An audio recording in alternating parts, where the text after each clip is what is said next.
হাফিজুর রহমান রে কত গালি দাও, কিন্তু কলিজাটা দিয়ে বলতেছি বাবা রাগ করিস না, আসলেই তো আমি গালি পাওয়ার যোগ্য রে বাবা। আমি যদি গালি পাওয়ার যোগ্য না হইতাম আমার তো গালি দিতি না। আমি আসলেই তো একটা অযোগ্য বান্দা। এই চেয়ারে বসার মতো আল্লাহর কসম আমার মধ্যে কোনো ইলমের গন্ধ নাই, আমলের কোনো গন্ধ নাই। মাঝে মাঝে একা একা ভাবি যে আল্লাহ আমার এই চেয়ারে কেন বসাইছি। এক সাগর পাড়ি দিয়ে এখানে আসছি, আমি আর এক সাগর পাড়ের সন্তান রে বাবা। এই মানুষগুলো কেন আসছে তাও আমি বুঝি না, অথচ আমার কথায় কোনো কিছুই নাই, আমার ইলম নাই, আমল নাই, কেন আসছে তাও জানি না। আল্লাহর কাছে এখন শুধু একটাই দোয়া করি, মালিক তুমি আমার সম্মানের জায়গায় বসাইছো, গুনার কারণে ফালাইয়া দিও না রে আল্লাহ। সম্মানের জায়গায় বসাইছো রে মালিক, গুনাহের কারণে তুমি ফালাইয়া দিও না। ও কলিজার যুবক, পায়ে হাত রাইখে বলি, কলিজা দিয়া মোহাব্বত করি রে বাবা। আমি এখানে একটা যুবকেরও হুজুর বানাবার জন্য আসি নাই, ভয় নাই। আমি তোমাকে একবারও বলবো না তুমি স্কুল ছাইরা কলেজ বাদ দিয়া মাদ্রাসায় যাও, দাড়ি লম্বা করে তসবিহ হাতে নাও, পাগড়ি লাগাও, একবারও বলবো না। বরং আমি তোমার পক্ষে কিছু কলিজা দিয়া দোয়া কইরা যাব। আমি শুরুতেও বলছি, আবারও বলি, আমার দোয়া কবুলের খোদার কসম গ্যারান্টি নেই, তবে এই মাঠে বহু আল্লাহর বান্দা আছে আমিন খালি ফেরত যাবে না। আর এটা রসুলের কথা, একজন আর আমিন যদি মজলিসে কবুল হয় সবারটাই কবুল হয়ে যাবে। ও আমার কলিজার যুবক, ভালো করে স্মরণ রাখিস, আমার আল্লাহ কত দয়ার মালিক। ও আল্লাহর গোলাম, ওই আল্লাহর বান্দি জীবন ভর গুনাহ করিয়া ওড়না মাথায় নিয়ে চলে।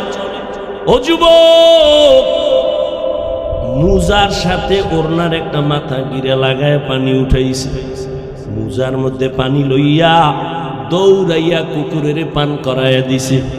নবীজি সাহাবাদের সামনে এই ঘটনা বয়ান করতেছেন। হাদিস, নবী বলেন, সাহাবায়ে কেরাম জাননি এই মহিলা জাহান্নামী।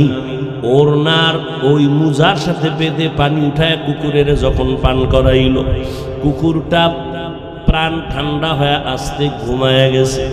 আল্লাহর নবী কয়, ওই মহিলা পানি পান করানো মাত্র কেমন যেন একটা গায়েবী আওয়াজ আসতেছে, কে যেন অদৃশ্য থেকে বলতেছে, ও আল্লাহর বান্দি, জীবনে যত গুনাহ করেছো, আজকে যে কুকুরের পান করাইয়া আরামে ঘুম পাড়াইছো, শান্তির ঘুম কুকুর ঘুমায়, এই একটা খেদমতের বরকতে আল্লাহ তোমার জীবনের সব গুনাহ মাফ করে দিয়েছে। আমল আমার মাওলার কাছে নিয়ে দাঁড়াইও, আমল আমার আল্লাহর কাছে আমল নিয়ে দাঁড়াও রে যুবক। আজকে আমিও তো তোমার মতো একটা যুবক সন্তান, প্যান্ট শার্ট টাই লাগায় যদি দাড়ি কেটে রাস্তায় ঘুরতাম, কেউ আমারে বাধা দিত না রে বাবা। এই টুপির কারণে মাথা গরম, দাড়ির কারণে যৌবনের ভাব চলে যায়, জামার কারণে শরীর গরম, সব বুঝি, তারপরও কেন ফালাই না। কত মানুষ কত বাজে কথা বলে গালি দেয়, জানি শুনি, তারপরও কেন এই রাস্তা ছাড়ি না, নামাজ ছাড়ি না। ও যুবক, তোমার মতো যুবক তাকায় দেখো, জীবনে মাদ্রাসায় পড়ে নাই, স্কুলে পড়ে, জেনারেল লাইনে তাইকা নামাজ ছাড়ে না, সত্য কথা স্বীকার করো, আছে না নাই? তোমার বিবেকের জিজ্ঞাসা করো, তুমি কেন পারো না? তোমার মতো যুবক রাস্তায় গাড়ি চালায়, ড্রাইভার, আজান হয়ে গেছে, নামাজে হাজির, বলো তুমি কেন পারো না রে বাবা? তোমার মতো যুবক ময়দানে কৃষি কাজ করে, নামাজ ছাড়ে না, গামছা বিছাইয়া নামাজ পড়া ফেলাইছে, তুমি কেন পারো না? নদীর মধ্যে মাছ ধরে তোমার আমার মতো কত বান্দা জীবনে মাদ্রাসায় পড়ে নাই, কিন্তু নামাজ ছাড়ে না।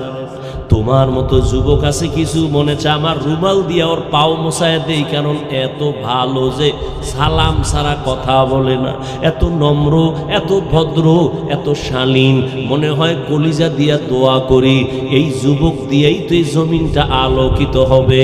ও পর্দার আড়ালের আম্মা জানেরা, আপনাদের সন্তানদেরকে ভালো বানানো আপনাদের অবদান ছাড়া হবে না।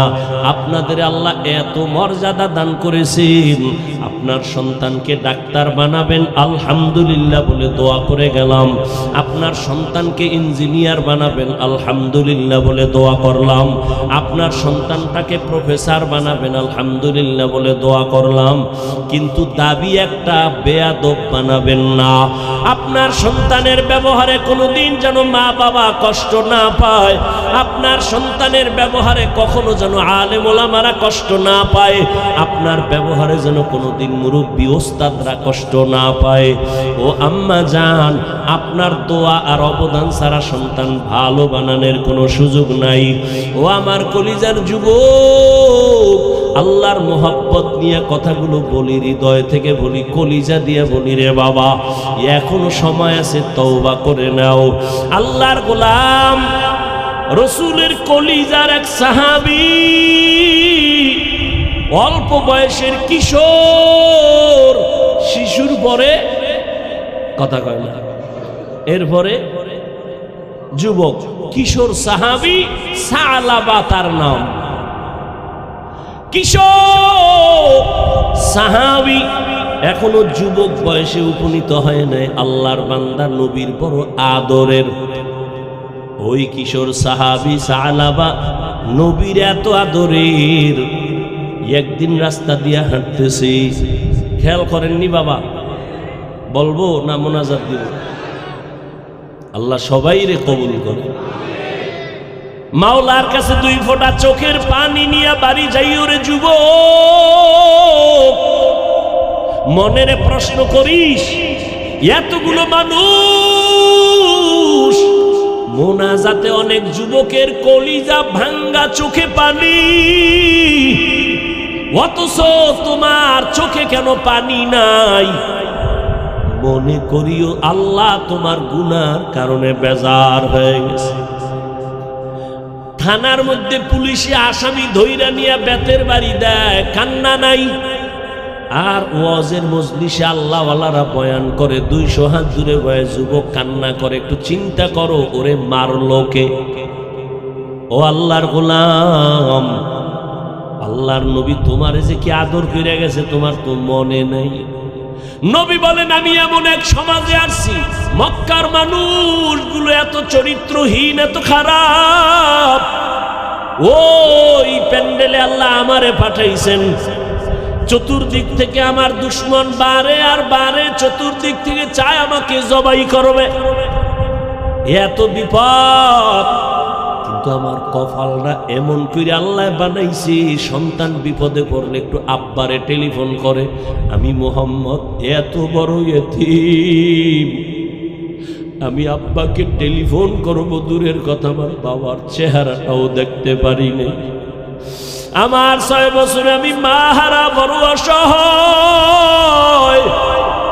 আমার মা থাকলে কলিজা দিয়ে আমার জন্য দোয়া করতেন। ও যুবক, মা বাবার দোয়া ছাড়া আল্লাহর কসম আমি এই চেয়ারে বসতে পারি নাই। আমার মা বাবার দোয়া ছাড়াই চেয়ারে বসতে পারি নাই রে যুবক। পায়ে ধরে বলি, তুইও কিন্তু পরীক্ষায় মা বাবার দোয়া ছাড়া পাশ করতে পারো নাই, বাহাদুরি করিস না। মা বাবার চোখের পানি আর দোয়া ছাড়া টাকার মালিক হতে পারো নাই রে সন্তান, গাড়ির মালিক হতে পারো নাই, সম্মানের চেয়ারে বসতে পারো নাই। ওই মা বাবার কত চোখের পানি।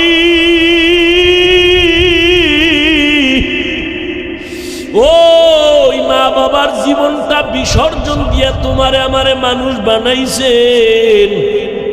যেই মা যেদিন আমার আম্মা জানের কণ্ঠ ঘরের বাইরে কেউ জানে না, শুনে না, এত আস্তে কথা বলে, কিন্তু আমি হাফিজুর রহমান যেদিন দুনিয়াতে আসবো ওই দিন আমার আব্বা এত চিৎকারের আওয়াজ, প্রসব বেদনায় মা এত কান্না কাঁদলেন, আমার পাশের বাড়ির মানুষেরাও ঘুমাইতে পারে না মায়ের আওয়াজে।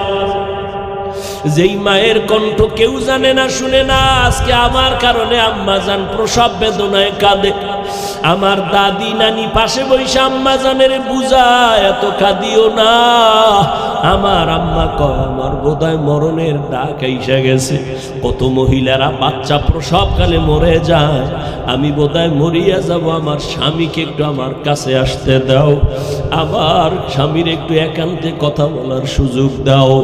আমার আম্মা জান আমার আব্বা জানের কাছে ডাইকা আমার দাদি নানিরে সরাইয়া দিয়া আমার আব্বা জানের হাত ধইরা কয় স্বামী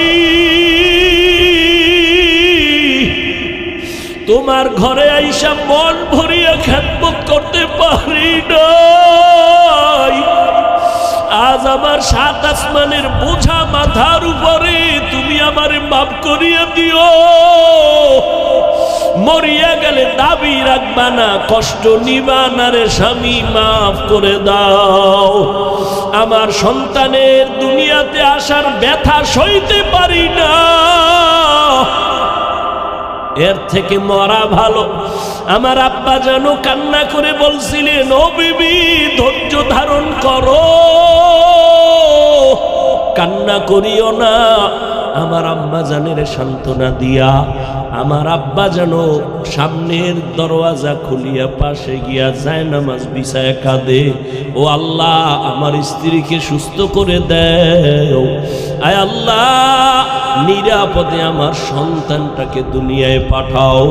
এ যুবক, ওই মায়ের ঋণ কেমনে আদায় করবি রে বাবা? ওই মা বাবার দোয়া ছাড়া সামনে আগাইতে পারবি না, কসম আল্লাহর পারবি না। ওই মা বাবার কষ্ট, এমনও মা বাবা গরিব, এই সন্দ্বীপের মানুষ আজকে না টাকাওয়ালা, কিন্তু শুরুর জীবন খবর নাও কত কষ্ট করছে মা বাবারা। এমনও মা মনে চাইতে একটু ফল কিনা খাবে, টাকার অভাবে কিনতে পারে নাই, মা ফল খাইতে পারে না। বাবার মনে চাইতো ইলিশ মাছ কিনিয়া খানা খাবে, বাবায় টাকার অভাবে ইলিশ মাছ কিনতে পারে নাই, খাইতেও পারে নাই। ও সন্দ্বীপের যুবক, আজকে ওই মা বাবা সাদা কাপড়ের প্যাকেট হইয়া কবরে ঘুমায়, অথচ তোমার ঘরে আজকে কত ধরনের ফল, ফ্রিজে কত ধরনের মাছ, চাইলেও আর মাকে পাইবা না, ফল খাওয়াইতে পারবা না, বাবারেও পাইবা না, ইলিশ মাছ আর খাওয়াইতে পারবা না। তবে আমার জীবনের এক দাবি বলিয়া যাই রে বাবা, মা বাবারে ফল আর মাছ যদি দিতে পারবা না ঠিক, তবে 2 ফোঁটা চোখের পানি পাঠাইয়া দাও। আমার মাওলারে মনে মনে ডাকো আর বলো, হে মালিক, এই প্যান্ডেলে মনে হয় আমার মতো ইয়তিম কেউ নাই, আমি আমার মার হক আদায় করতে পারি নাই, বাবার হক আদায় করতে পারি নাই।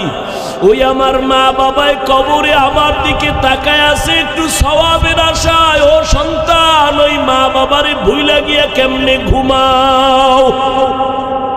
2 ফোঁটা চোখের পানি সারিয়া দিয়ে একটু কাঁদিও। গুনার কারণে দিলটা পাথর হয়ে গেছে, চোখে পানি নাই। ওরে ডানে বামে যদি দেখো কারো চোখে পানি, লজ্জা ফালাইয়া হাত বাড়াইয়া দোয়া চাইও। কান্নাওয়ালার দোয়া খালি ফেরত যাবে না রে বাবা। ডানে বামে যদি দেখো কারো চোখে পানি, মনে করি ওর উপরে আমার মাওলার দয়া আর রহমত আছে, হাত বাড়াইয়া দোয়া নেও। কান্নাওয়ালার দোয়া খালি ফেরত যাবে না রে বাবা। ওই মা বাবা বেঁচে থাকলে যুবক বাবা, বাসায় গিয়ে যদি দেখো মা আছে বাবা আছে, হাত বাড়াইয়া দোয়া নিও। বাবারে গিয়া বলিও, রে বাবা একটু দোয়া করিয়া দাও, মাকে গিয়া বলিস, ও মা, জীবনে তোমার হক আদায় করতে পারি না, বরং উল্টা কত কথা বলছি, তোমার চোখে পানি আসছে, বেয়াদবি করেছি। আজকে এই সন্দীপের প্যান্ডেলে বয়ানে গিয়ে দেখলাম কত যুবক কাঁদে, আমার চোখে পানি নাই কেন মা? মনে হয় গুনার কারণে আল্লাহ বুঝি আমার উপরে বেজার হয়ে গেছে। ও মা, আজ আমি তওবা করে আসছি, আর তোমাদের কষ্ট দিব না, বেয়াদবি করব না। মা বাবা মুরব্বীর দোয়া নিয়া, ওলামায়ে কেরামের দোয়া নিয়া চলবো, আর নামাজ ছাড়বো না, দাড়ি কাটবো না, বেপরদায় চলবো না, তওবা করে আসছি। মা, তুমি আমার মাথায় হাত দিয়ে একটু দোয়া কইরা দাও। মাকে তুমি যদি বলতে পারো, দেখবা মায়ের চোখেও পানি চলে আসবে। মা একটা চিল্লান দিয়া বলবে, বাবা আয়, আমার বুকে আয়। মাথায় হাত দিয়া মা একটা ডাক দিবে, ও আরশে আজিমের মালিক, আমার এই সন্তানের নিয়ে জীবনে বহু কষ্ট করেছি রে মাওলা, আজ আমি দোয়া করি আমার সন্তানটারে তুমি আদর্শ একটা সন্তান বানায় দাও। মা দোয়া করার সাথে সাথে আরশে আজিমে চলিয়া যাবে। মা বাবার বরদোয়া নিও না রে বাবা, ওলামায়ে কেরামের পরামর্শ আর দোয়া নিয়ে চলিও, ওই মা বাবার দোয়া নিয়ে চলিও। চোখের পানি ফেলে তওবা করিও, মনেরে বুঝাইও রে মন, তোমার মতো কত যুবক স্কুল কলেজে পড়িয়াও নামাজ পড়ে। ও পর্দার আড়ালের আম্মা জানেরা, আপনার মতো কত মা এই সন্দীপে তো এখনো আছে, নামাজ ছাড়ে না, বেপর্দায় চলে না, মোবাইলে সময় নষ্ট করে না, স্বামীর মাল হেফাজত করে, খেয়ানত করে না। ও পর্দার আড়ালের বোনেরা, তোমার মতো কত বোন লেখাপড়া করে, পর্দা করে, নামাজ পড়ে, মোবাইলে চরিত্র নষ্ট করে না। মানুষের জীবনের বড় পুঁজি হলো সুন্দর চরিত্র। ও বোনেরা, আপনারা কেন পারবেন না? এরে আম্মা জানেরা কেন পারবেন না? এখনো তো পারেন তওবা করে নিতে। আল্লাহর কাছে বলেন, আপনার মতো দামি মা আর কে হবে? আজকে এই স্টেজে কয়েকটা সন্তানের মাথায় পাগড়ি পরাইলাম, এরা কোরআন সিনায় মুখস্থ করে ফেলেছে। আজকে খবর নিয়ে দেখেন, ওদের মা বাবার মতো আনন্দিত জমিনে আর কেউ নাই। ওই মা বাবা আজকে হাফেজে কোরআনের মা বাবা হয়ে গেছে। ও মা, আপনারা তো নবীদের মায়ের মতো দামি মা, সাহাবায়ে কেরামের মায়ের মতো দামি, হাফেজে কোরআন আলেমদের মায়ের মতো দামি মা। আপনারা তো খাদিজা রাদিয়াল্লাহু আনহার মতো নারী, ফাতেমা রাদিয়াল্লাহু আনহার মতো দামি নারী, আয়েশা রাদিয়াল্লাহু আনহার মতো দামি নারী। আপনারা তো ইসমাঈল নবীর মা হাজেরা আলাইহা সালামের মতো দামি নারী। আপনারা তো ঈসা নবীর মা মারিয়াম আলাইহিস সালামের মতো দামি নারী। এই জমিনে আল্লাহর এক বড় দুশমন ছিল ফেরাউন। আপনারা জানেননি সেই ফেরাউনের স্ত্রীর নাম কি? ও পর্দার আড়ালের আম্মা জানেরা, কত বড় বেঈমান ফেরাউন, তার স্ত্রী আসিয়া আল্লাহর কত দামি বান্দি হয়ে কবরে গেল। রহমতের নবী বলেন, কিয়ামতের দিন জান্নাতের ভেতরে আসিয়ার সাথে আমার সাথে বিবাহের বন্ধন হয়ে যাবে।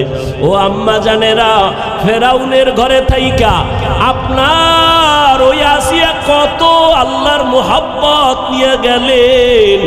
আপনার স্বামী তো ফেরাউনের মতো খারাপ না। আপনি নামাজ পড়লে তো স্বামী আপনাকে নিষেধ করে না, বরং অনেক স্বামীদেরকে দেখি আমগো কাছে আইসা প্রশংসা করে, হুজুর আমি যদিও নামাজ পড়ি না, তবে আমার একটা বিবি পেয়েছি ভালো নামাজ পড়ে, কোরআন তেলাওয়াত করে, আমার স্ত্রী বেপরদায় চলে না, আমার স্ত্রী কখনো মোবাইলে সময় নষ্ট করে না। প্রশংসা করে রে আম্মা জান। আপনি কি পারেন না নামাজ পড়ে সন্তানের জন্য দোয়া করবেন?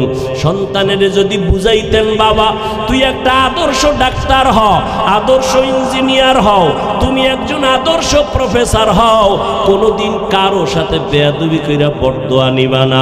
আপনি যদি সন্তানটাকে বুঝাইতেন, আপনার সন্তান আপনার কথাটা অন্তরে লালন করত, কোনোদিন আপনার কথা ফালাইয়া বেয়াদবি করত করতো না। আপনার সন্তানটারে যদি নামাজের কথা বলতেন, আপনার সন্তান নামাজের দিকে আগায় যাইত। ও বৃদ্ধ বাবাজি, আপনার মতো কত বাবা মসজিদে গিয়া নামাজ পড়ে, আপনি কেন পারেন না? আল্লাহর কাছে তওবা করেন।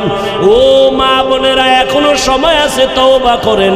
মনে মনে আমার আল্লাহকে বলেন, হে মালিক, জীবনে আর কোনোদিন বেপরদায় চলবো না, গুনাহ করব না, নামাজ ছাড়ব না, স্বামীর মাল নষ্ট করব না, হেফাজত করব।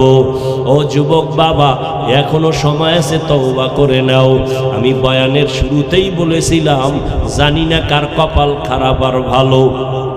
13 বছর নবীর বয়ান শুনিয়া আবু জাহালের কপালে কালেমা জুটে নাই, আর নবীরে জবাই করতে গিয়া ওমরের মতো বান্দা কালেমাওয়ালা হয়ে গেছে। এই ময়দানে জানি না কে আবু জাহালের মতো তওবা না করিয়া বাহিরে গিয়া আবার বিরোধিতা করে গুনার পাল্লা ভারী করবে। আবার একদল ওমরের মতো গোলাম গুনার কথা স্মরণ করে কাঁদবে আর বলবে, আল্লাহ, এই বেহেশতের প্যান্ডেল থেকে আর গুনাহ নিয়ে বাসায় যাব না। জীবনে কত নামাজ ছাড়লাম, কতবার দাড়ি কাটলাম, বেপরদায় চললাম, আজকে তওবা করলাম, মরিয়া গেল আর নামাজ ছাড়বো না, দাড়ি কাটবো না, বেপরদায় চলবো না, মা বাবার সাথে বেয়াদবি করবো না, ওলামায়ে কেরামের বিরোধিতা করে গুনাহগার হব না, নবীজির তরিকা মেনে চলবো, নামাজ পড়বো। জানি না কার অন্তর তৈরি হয়ে যাবে, তবে যার অন্তর তৈরি আছে, মুনাফিকি অন্তরে নাই, আল্লাহর মুহাব্বত নিয়ে তওবার নিয়ত আছে, যাদের অন্তর তৈরি, মরিয়া গেল আর নামাজ ছাড়বা না, দাড়ি কাটবা না, বেপরদায় চলবা না, আল্লাহর মুহাব্বত নিয়ে চলবা। হায়াতের মালিক আল্লাহ, রিজিকের মালিক আল্লাহ, সম্মানের মালিক আল্লাহ। ওই আল্লাহর মুহাব্বত নিয়ে উত্তম আমল করবা, পরামর্শ নিয়ে নবীর তরিকা মেনে চলবা। তওবা করার মতো যদি কারো অন্তর তৈরি হয়, খাঁটি অন্তরে যাদের নিয়ত আছে তওবা করার, দুটো হাত আল্লাহকে দেখায়া দাও। আয় আল্লাহ, আমার কলিজার এখানে বান্দা, আপনার প্রিয় বান্দা, আমার যুবক ওলামায়ে কেরাম, মুরব্বী যারা হাত তুলেছেন, সবার হাত কবুল করে নেন, তওবা কবুল করে নেন। তওবার উপরে মজবুত হইয়া চলার মতো তৌফিক দান করেন, আমিন। সন্দ্বীপের বিভিন্ন স্থান থেকে আগত আল্লাহ পাকের আশিকিন, জাকিরিন, শাকিরিন, মুহিব্বিন, মুরব্বিয়ান আযম, কলিজার টুকরা আমার সমবয়সী যুবক বন্ধুগণ, স্নেহের ছোট ভাই, পর্দার আড়ালে মাইকের আওয়াজ শ্রবণরতা সম্মানিতা মা ও বোনেরা, দয়াময় রব্বুল আলামিনের দরবারে শুকর যে আল্লাহ পাকে ফিতনার যুগে হাজারো লাখো মানুষের ভেতর থেকে বাছাই করে পৃথিবীর শ্রেষ্ঠ মজলিস, উলামায়ে আহলে হকের মজলিস, গুনাহ মাফের মজলিস, তওবা কবুলের মজলিসে দয়া করে ভালোবেসে আমাদেরকে রব্বুল আলামিন আসার মতো এবং বসার মতো, হাজির হওয়ার মতো তৌফিক দান করেছেন। নিয়ামতের শুকর আদায়ার্থে ইমানের আওয়াজকে উঁচু করে এক আওয়াজে উচ্চ কণ্ঠে দিল থেকে জবান খুলে মহব্বতে পড়ি আলহামদুলিল্লাহ। দরুদ ও সালাম সৈয়দুল মুরসালিন, রাহমাতুল লিল আলামিন, শফিউল মুজনিবিন, খাতামুন নবিয়্যিন, সৈয়দুস সাকালাইন, ইমামুল মুরসালিন, শফিয়ে আযম, রসুল আকরম, রহমতে আলম, নবীউল আরব আল আজম, হাবিবে কিবরিয়া, আশরফুল আম্বিয়া, সৈয়দুল আম্বিয়া, শফিয়ে মাহশর, সাকিয়ে কৌসর, आक़ा नामदार, मदीना का ताजदार, आफ़ताब नबूवत, सैयदुल मखलूक़ात, हज़रत मुहम्मदुर रसूलुल्लाह। दरूद शरीफটা পড়লেন না কেন সবাই? পৃথিবীতে সবথেকে বড় কৃপণ যে রসুলের নামে দরুদ পড়ে না। তবে আমাদের মধ্যে একটা বদ অভ্যাস হয়ে গেছে, জেলাফি না থাকলে পড়ে না। সবাই পড়েন তো, আবার পড়েন। গুনাহ হয়েছে না কয়টা? একবার পড়বেন 3টা পুরস্কার। আরো আস্তে করে বলেন। প্রথম পুরস্কার 10টা গুনাহ মাফ, দ্বিতীয় পুরস্কার 10টা নেক আমল নামায় যোগ হয়ে গেছে, তৃতীয় পুরস্কার আল্লাহর আদালতে 10 গুণ মর্যাদা বেড়ে গেছে। আচ্ছা, ওই যে 10 গুনাহ মাফ হইল, এটা কোন ডাস্টবিনে ফেলে রাখছেন? নবী বলেন না, ওই 10টা গুনাহকেও নেকের দ্বারা পরিবর্তন করে দিয়েছেন। हर के बाशुद आमिले सल्लो मुदाम आतिशे दो जुक्शवद बरवाए हाराम। বেশি বেশি দরুদের আমল করেন, জীবনের সব পেরেশানির মহা ঔষধ দরুদ শরীফ। এই 2 তাবিজ রাখেন, এক তাবিজ তো একটু আগেই পড়লাম, লা ইলাহা,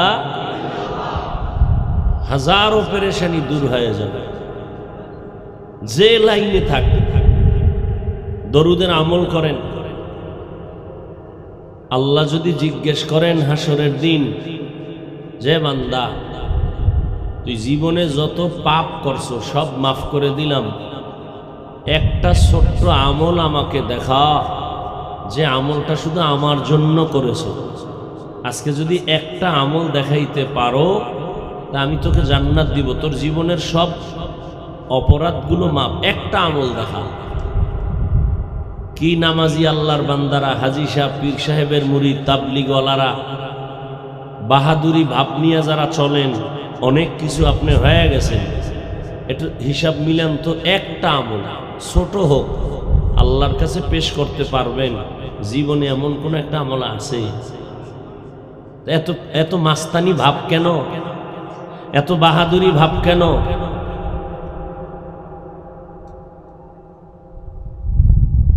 বাহাদুর তো ওই ব্যক্তি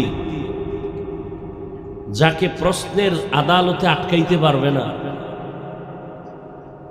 বাহাদুর তো ওই ব্যক্তি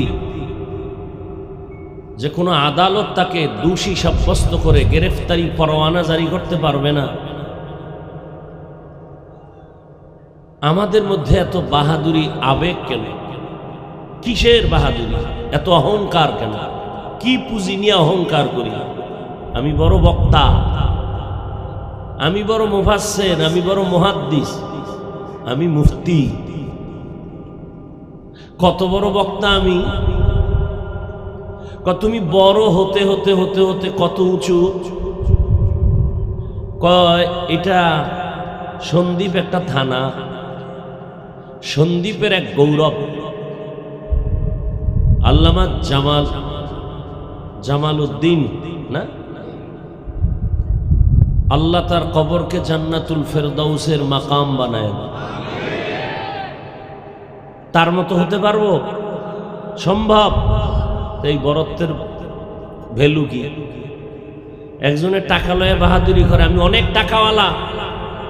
তোমার টাকাওয়ালাই সাগরের ভিতরে, সন্দ্বীপের সাগর পাড়ায় ওপার যাও, ওখানে তোমার থেকে বড় বাহাদুর বসে আছে। তো তোমার বাহাদুরি এই গন্ডির মধ্যে, ওই বাহাদুরির ভ্যালু নাই, বাদ দাও।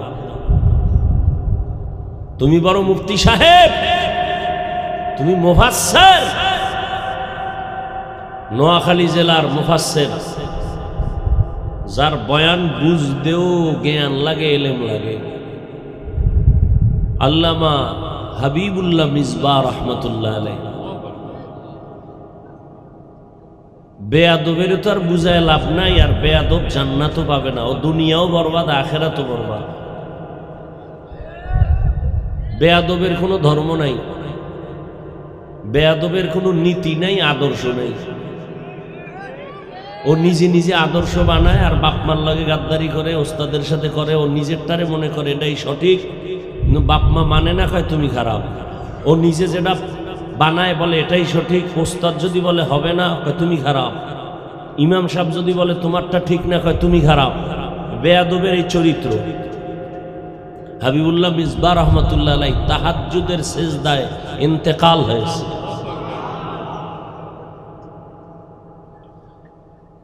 ইউটিউবে দুই একটা বয়ান অডিও থাকতে পারে সম্ভবত, পারলে শুইনেন তাফসীর কাকে বলে। 13টা কোরআন শরীফের আয়াত বইলা তরজমা করার নাম তাফসীর না।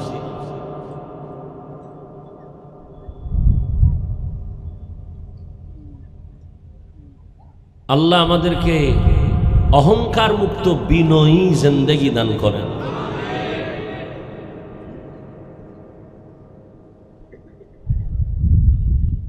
অনেক কষ্ট করে আসছেন এবং আপনারা তো মূলত কষ্ট বেশি করেন। এই এলাকার মানুষ চলাফেরা, বিভিন্ন দিকে আসা যাওয়া, খেটে খাওয়া মানুষ। আমাদের দোয়া করা ছাড়া কোনো পথ নাই, আর আমার দোয়া কবুল হবে তারও কোনো গ্যারান্টি নাই। তবে এটা বিশ্বাস, এই বিশাল প্যান্ডেলের মধ্যে, এই বাগানের মধ্যে দোয়া কবুল হবে, আমিন কবুল হবে মতো বহু আল্লাহর গোলাম এখানে আছেন। অতএব আমি বলবো, আর এই প্যান্ডেলের সবাই আমিন বলবে, আশা করি কবুল হবে। আল্লাহ এই দ্বীপকে ইসলামের জন্য কবুল করেন। আল্লাহ পাক এই দ্বীপের প্রত্যেকটা মানুষকে মোহাব্বতের বন্ধনে আবদ্ধ হইয়া শান্তির জীবন যাপনের তৌফিক দান করেন। আল্লাহ এই দ্বীপকে সমস্ত পেরেশানি থেকে, মুসিবত থেকে আল্লাহ কুদরতের দ্বারা হেফাজত করেন।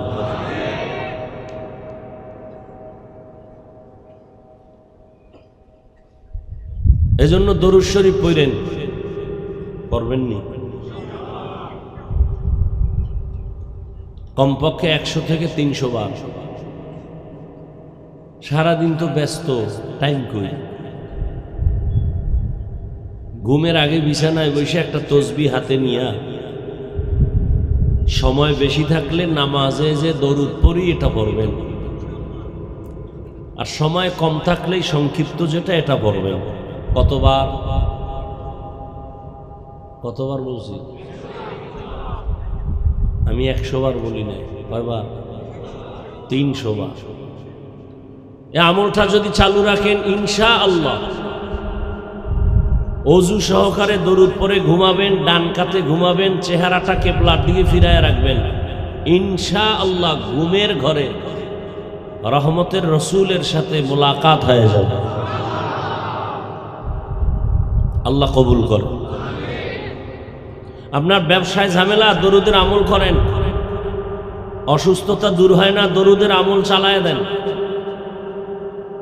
আসমান ও জমিনের মাঝখানে কোনো দোয়া আল্লাহর আরশে আজিমে যাবে না যদি দরুদ না থাকে। মসজিদে ঢুকতে দোয়া আসেনি, বের হইতে আসেনি। পারলে দোয়াটা বলেন তো, ঢুকতে কি দোয়া? আল্লাহুম্মা মাফতাহলি আবওয়াবা। এ দরুদ শরীফ পড়েন নাই, দোয়াও আরশে আজিমে যায় নাই। দরুদ সহ পড়া লাগবে। কয় কেমনে? মসজিদে নববীর রওজা মুবারকের গেটে ঢুকলে উপরে সুন্দর করে লেখা আছে, বিসমিল্লাহি ওয়াসসালাতু ওয়াসসালামু আলা রাসূলিল্লাহ। বিসমিল্লাহি ওয়াসসালাতু ওয়াসসালামু আলা রাসূলিল্লাহ। আল্লাহুম্মা আফতাহলি আবওয়াবা রাহমাতিক। আবার বের হবেন, আবার এভাবেই বিসমিল্লাহি ওয়াসসালাতু ওয়াসসালামু আলা রাসূলিল্লাহ।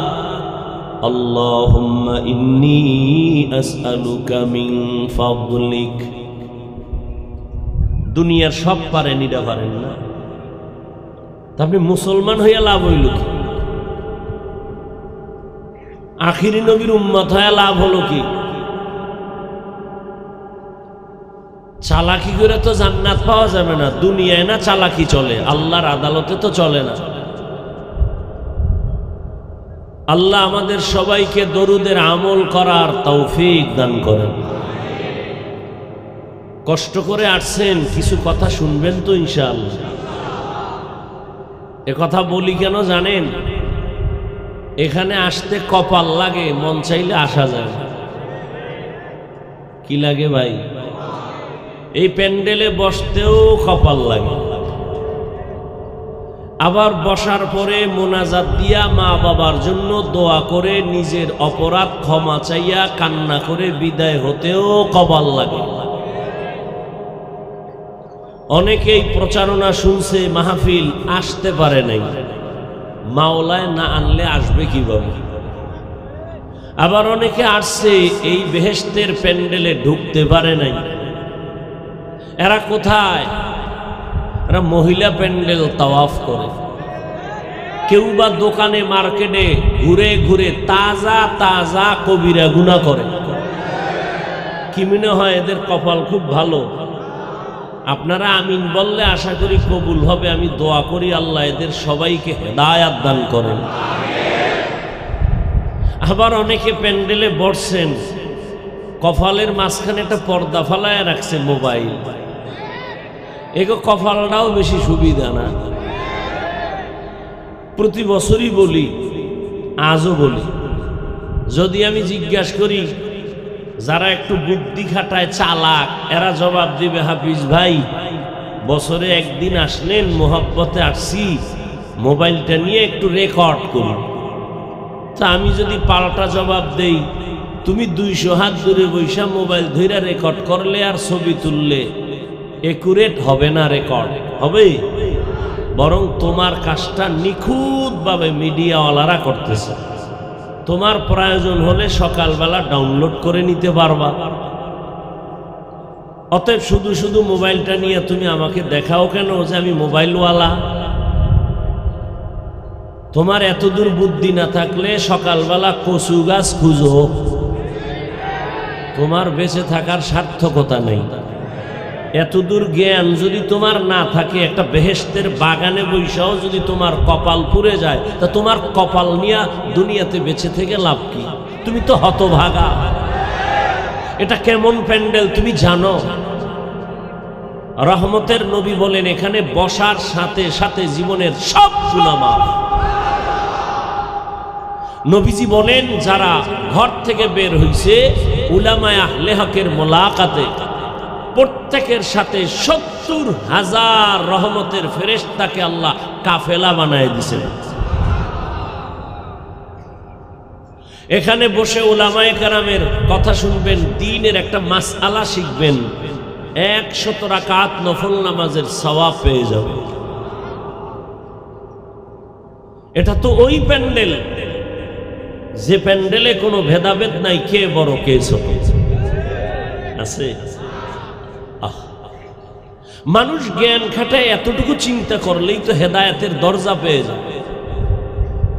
দুনিয়ার কোন অনুষ্ঠানে মানুষকে এভাবে বসতে দেয় না, আর দিলেও কেউ এই 3rd ক্লাসের বিছানায় বসে না, গালি দেয়, বকা দেয়।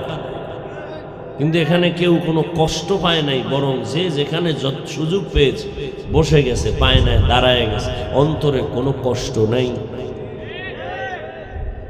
এতগুলো মানুষ সন্দ্বীপের মাঠে যদি সমাবেশ জমায়েত করা হয়, নিয়ন্ত্রণের জন্য কত প্রশাসন আর বাহিনী প্রয়োজন, অথচ এখানে কোনো বাহিনী নাই, সব চুপচাপ অধীর আগ্রহে বসে আছেন।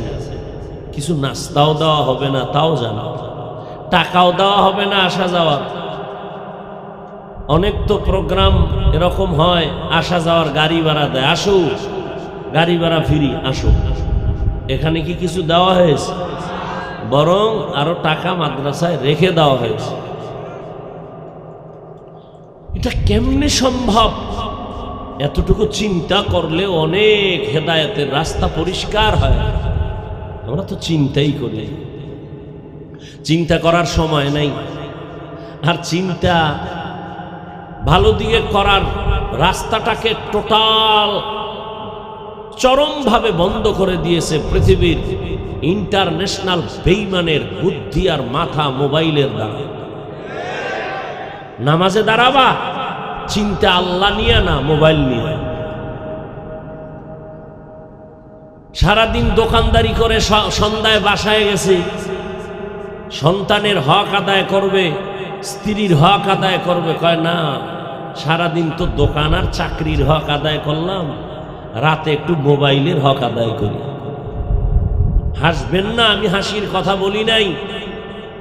চিন্তা করলে কান্না দরকার যে আমার কপাল এত খারাপ কেন। আমি তো ওই মানুষ না যার কোনো হিসাবের চিন্তা নাই। আমি তো আল্লাহর প্রিয় বান্দা, আমি তো আল্লাহর প্রিয় বান্দা, রহমতের নবীর উম্মত। আমার তো চলাফেরার রেস্ট্রিকশন আছে, আমার তো সীমাবদ্ধতা আছে। আমি তো মন চাইলে খানা পাইলে খেতে পারবো না। আমার উপরে তো একটা সীমাবদ্ধতা দেওয়া আছে। খাওয়ার আগে ক্ষুধাও আছে, খানাও আছে। খাওয়ার আগে চিন্তা করতে হবে হালাল না হারাম। এটা তো হিন্দু চিন্তা করবে না, ইহুদি করবে না, বিধর্মী করবে না, আমার করতে হবে। কারণ আমি তো সেই বাউন্ডারির মধ্যেই আছি। আমার পরিচয় তো আমি মুসলমান, আমার পরিচয় তো আমি আখিরি নবীর উম্মত।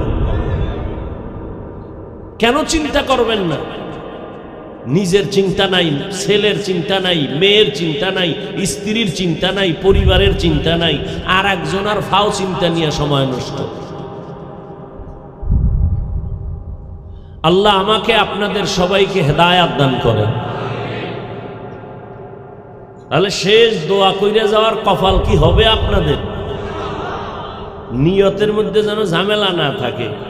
আল্লাহ দোয়া করে যাওয়ার তৌফিক দান করেন। ওলামায়ে কেরাম আলোচনা রেখেছেন। ওলামায়ে কেরামের কথা সবাইকে সহি তরিকায় আমল করার তৌফিক দান করেন। আরো আস্তে করে বলেন, ওলামায়ে কেরামের ইজ্জতকে আল্লাহ বেশি বেশি বাড়ায় দেন। আলেমের ইজ্জত বাড়ুক এটা চান না? না, চান না। যে আলেমের বিরুদ্ধে ফেসবুকে লেখে সে কি আলেমের ইজ্জত চায়? সে তো বেয়াদব। আলেমের বিরুদ্ধে যারা সাধারণ মানুষকে বিভ্রান্ত করে এরা বেয়াদব। এরা কি বেয়াদব? এরা নিকৃষ্ট বেয়াদব। আজীবন রেকর্ড করেন আর লিখেন। যে কয়টা পয়েন্ট বলবো ভালো করে খেয়াল করেন, ভুল হলে দাঁড়ায় যাবে যে হাফিজ ভাই কথা ভুল, আস্তে কানে ধরে তওবা করে নিব সবার সামনে, কোনো পেরেশানি নেই। তবে যেটা বলি যদি আপনার অন্তর কবুল করে, হ্যাঁ হাফিজ ভাই কথা ঠিক, তাহলে জিব্বা নাড়ায় ঠিকটা বইলেন। কষ্টে লাগায় বসে থাকেন না, যে সমর্থন দিয়ে হ্যাঁ ঠিক। আল্লাহ যাকে বেশি মোহাব্বত করেন তার প্রথম পরিচয় সে আল্লাহর প্রিয় বান্দাদেরকে কলিজা দিয়া মায়া করবেন। পক্ষান্তরে আল্লাহ যদি কাউকে অপছন্দ করেন তার প্রথম পরিচয় সে আলেমের বিরোধিতা করবে। উলামায়ে কেরামের বিরোধিতা করা এটা প্রথম পরিচয়, তার কপাল খারাপ, আল্লাহর লানত। এবার আমাকে একটু জবাব দিবেন, যারা আলেমদের বিরুদ্ধে লেখালেখি করেন তাদের থেকে জবাব চাই, দিবেন না জানি।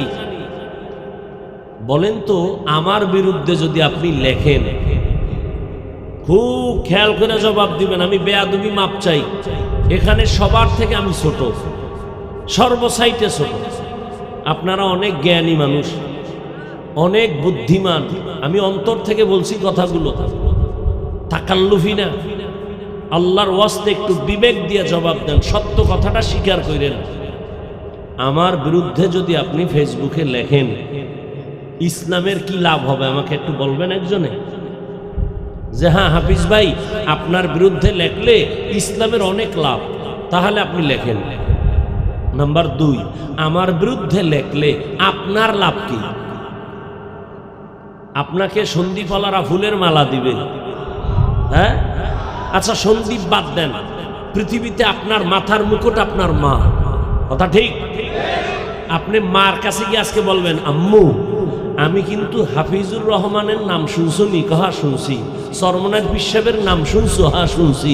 আমি আম্মু প্রতিদিন তাদের বিরুদ্ধে 2 লাইন লেখি ফেসবুকে, মানুষ যেন জানে তারা খারাপ। আম্মু তুমি এটাকে কেমন মনে করো? তোমার মা যদি সাপোর্ট করে তাহলে মোবাইল না থাকলে আমি কিনে দিব, লেখো। কিন্তু পৃথিবীতে কোনো মা নাই যে সন্তানকে বলবে তুই আলেমের বিরোধিতা করে কপাল পুড়ে ফেল, বরদোয়া নিয়ে চাকার তলে মাথা দিয়ে দে, ওই স্পিরিট বনে যাবি আর তুফানে পড়ে মরে যাবি। কারণ আলেমের বিরুদ্ধে যে চলে ওর মরণটা মরার আগে হয়ে যায়। মরার আগে মরণ মানি ওর জীবন রুহু থাকবে কিন্তু জীবন পঙ্গু। সব জায়গায় বেয়াদবি আর চালাকি চলে না। মা বাবার সাথে বেয়াদবির বিচার মরার আগে, আলেমদের সাথে বেয়াদবি করার বিচার মরার আগে। আমার সোনার বাংলাদেশে যত ঝামেলা দেখো সবগুলো আলেমের সাথে বেয়াদবির ফলাফল। নিজেরে বাহাদুর মনে করো না, বহু বাহাদুর। একেবারে নিঃশ্বাস ফালাবার সুযোগ নাই, সাবধান। এই প্যান্ডেল বাহাদুরির প্যান্ডেল না, কান্নার প্যান্ডেল, তওবার প্যান্ডেল। আর এই চেয়ারে বসা এটা অহংকারী করে বসা যায় না, বাহাদুর হয়ে বসা যায় না। নিজেরে বিনয়ী বানাইলে আল্লাহ বসার তৌফিক দেবে। মান তাওয়াজা লিল্লাহ রাফাআহুল্লাহ, যে আল্লাহর জন্যই নিজেরে ছোট মনে করে আল্লাহ তার মর্যাদা বাড়ায় দেয়। কই হাফিজুর রহমান কথার কথা বুঝাবার জন্য বলি, আমি তো কোনো আলেমের নাম লই নাই যে অমুকের বিরোধিতা করো না। আলেম যে লাইনের হোক সে আলেম। তুমি মূর্খ, আউযুবিল্লাহ বিসমিল্লাহ পারো না, আলেম তার বিরোধিতা করা তোমার কোনো অধিকার নেই। আচ্ছা, ইমাম সাহেব নামাজের ইমামতিতে দাঁড়াইছে, মাইক লাগায়া সূরা শুরু করছেন, কথার কথা মাগরিবের নামাজ।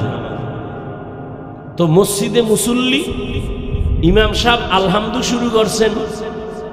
মসজিদের পাশে চায়ের দোকানে কিছু বেনামাজিরা বসে চা খায়, নামাজে যায় না। তারাও মসজিদের মাইকের আওয়াজ শুনে না। সত্য কথা স্বীকার করবেন, ইমাম সাহেব যে নামাজে কেরাত করতেছে ভুল হতে পারে না পারে না? পারে মানে আলহামদুর মধ্যেই ভুল হয়ে গেছে। কি ভুল পড়ছে এটা চায়ের দোকানের ওই সাধারণ মানুষও মাইকে শুনে ফেলাইছে। শুইনা জিব্বায় কামড় দিয়া কয়, ইমাম সাহেব কি করলো রে? জানালা দিয়া চায়ের দোকান ওই চা খায়, আর জানালা দিয়া কয়, ইমাম সাহেব কামটা তো ঠিক হয়নি। একটা লোকমা দিছে। কি দিছে? জানা থাকলে বলেন তো, চায়ের দোকানওয়ালা ইমাম সাহেবকে জানালা দিয়া লোকমা দেওয়া ঠিক? হ্যাঁ, তার লোকমা দেওয়াও জায়েজ নাই। লোকমা দিলে ইমাম সাহেবের তাদের লোকমা নেওয়াও, কিন্তু লোকমা তো দিতে হবে। ভুল হইলে লোকমা দিবে না? কে দিবে? মসজিদের 100 মুসল্লি সব না। নিয়ম কি, মাসআলা কি? ইমামের পেছনে একজন যোগ্য ব্যক্তি দাঁড়াবেন, সে লোকমা দিবেন। শুধু লোকমা না, ইমামের নামাজ 4 রাকাত বা 3 রাকাতের মাঝে গিয়া যদি সমস্যা হয় তাহলে সে পেছনে আসবেন, পেছনের যোগ্য ব্যক্তি গিয়া বাকি নামাজ শেষ করবেন। এই রকম যোগ্য ব্যক্তি ইমামের পেছনে দাঁড়াবেন, সে লোকমা দিবেন। অতএব ওলামায়ে কেরাম ভুলের ঊর্ধ্বে না, ভুল হতেই পারে, কিন্তু কোন মূর্খ লোকমা দেওয়ার নাম গাদ্দারি আর বেয়াদবি। আলেমের লোকমা দেওয়ার মতো কি দেশে আলেম নাই? তুমি আউযুবিল্লাহ পারো না, তোমার লোকমা দেওয়ার অধিকার নাই। যদি লোকমা দাও এটা লোকমা নয়, এটা বেয়াদবি। আলেমের বিরুদ্ধে লোকমা দেওয়া এটা বেয়াদবি। আর চোখের সামনে দেখতেছি ক্রমান্বয়ে এই বেয়াদবগুলো ধ্বংস হয়ে যাইতেছে, ধ্বংস হয়ে যাইতেছে, ধ্বংস হয়ে যাইতেছে। দোয়া করি আল্লাহ হেদায়েত দান করুন। ওলামায়ে কেরামের ইজ্জত আল্লাহ বাড়ায় দেন। এখনো আমিন বললেন না? ওলামায়ে কেরামের বিরুদ্ধে যারা প্রপাগান্ডা ছড়ায় সাধারণ মানুষের সামনে, দোয়া করি আল্লাহ তাদের হেদায়েত দান করেন। আপনারা রাগ করেন? রাগ করলে আর কি হইব? এই এলাকায় আর আনবেন নাই তো। ওই একজনে কয়, হাফিজুর রহমান হাতে পায়ে ধইরা এরপরে দাওয়াত নিতেছে সন্দীপে। আমি বলে পাও ধইরা দাওয়াত নি। তো আমি আবার সিবোর্ডের ওপার বই একজনের কইলাম, যদি দিনের খেদমত পাও ধইরা যাইয়াও দিতে পারি, সমস্যা কি? কি আমি তো দিনের জন্য পাও ধরছি, যদি মাইনাও নেই। কত বড় কুলাঙ্গার চিন্তা করো। এরা সবাই ভালো করে মনে রাখবেন, এরা সবাই যারা উলামায়ে কেরামকে নিয়ে মানুষের সামনে প্রপাগান্ডা ছড়ায়, এরা প্রত্যেকটা সন্তান মা বাবার অভিশপ্ত সন্তান।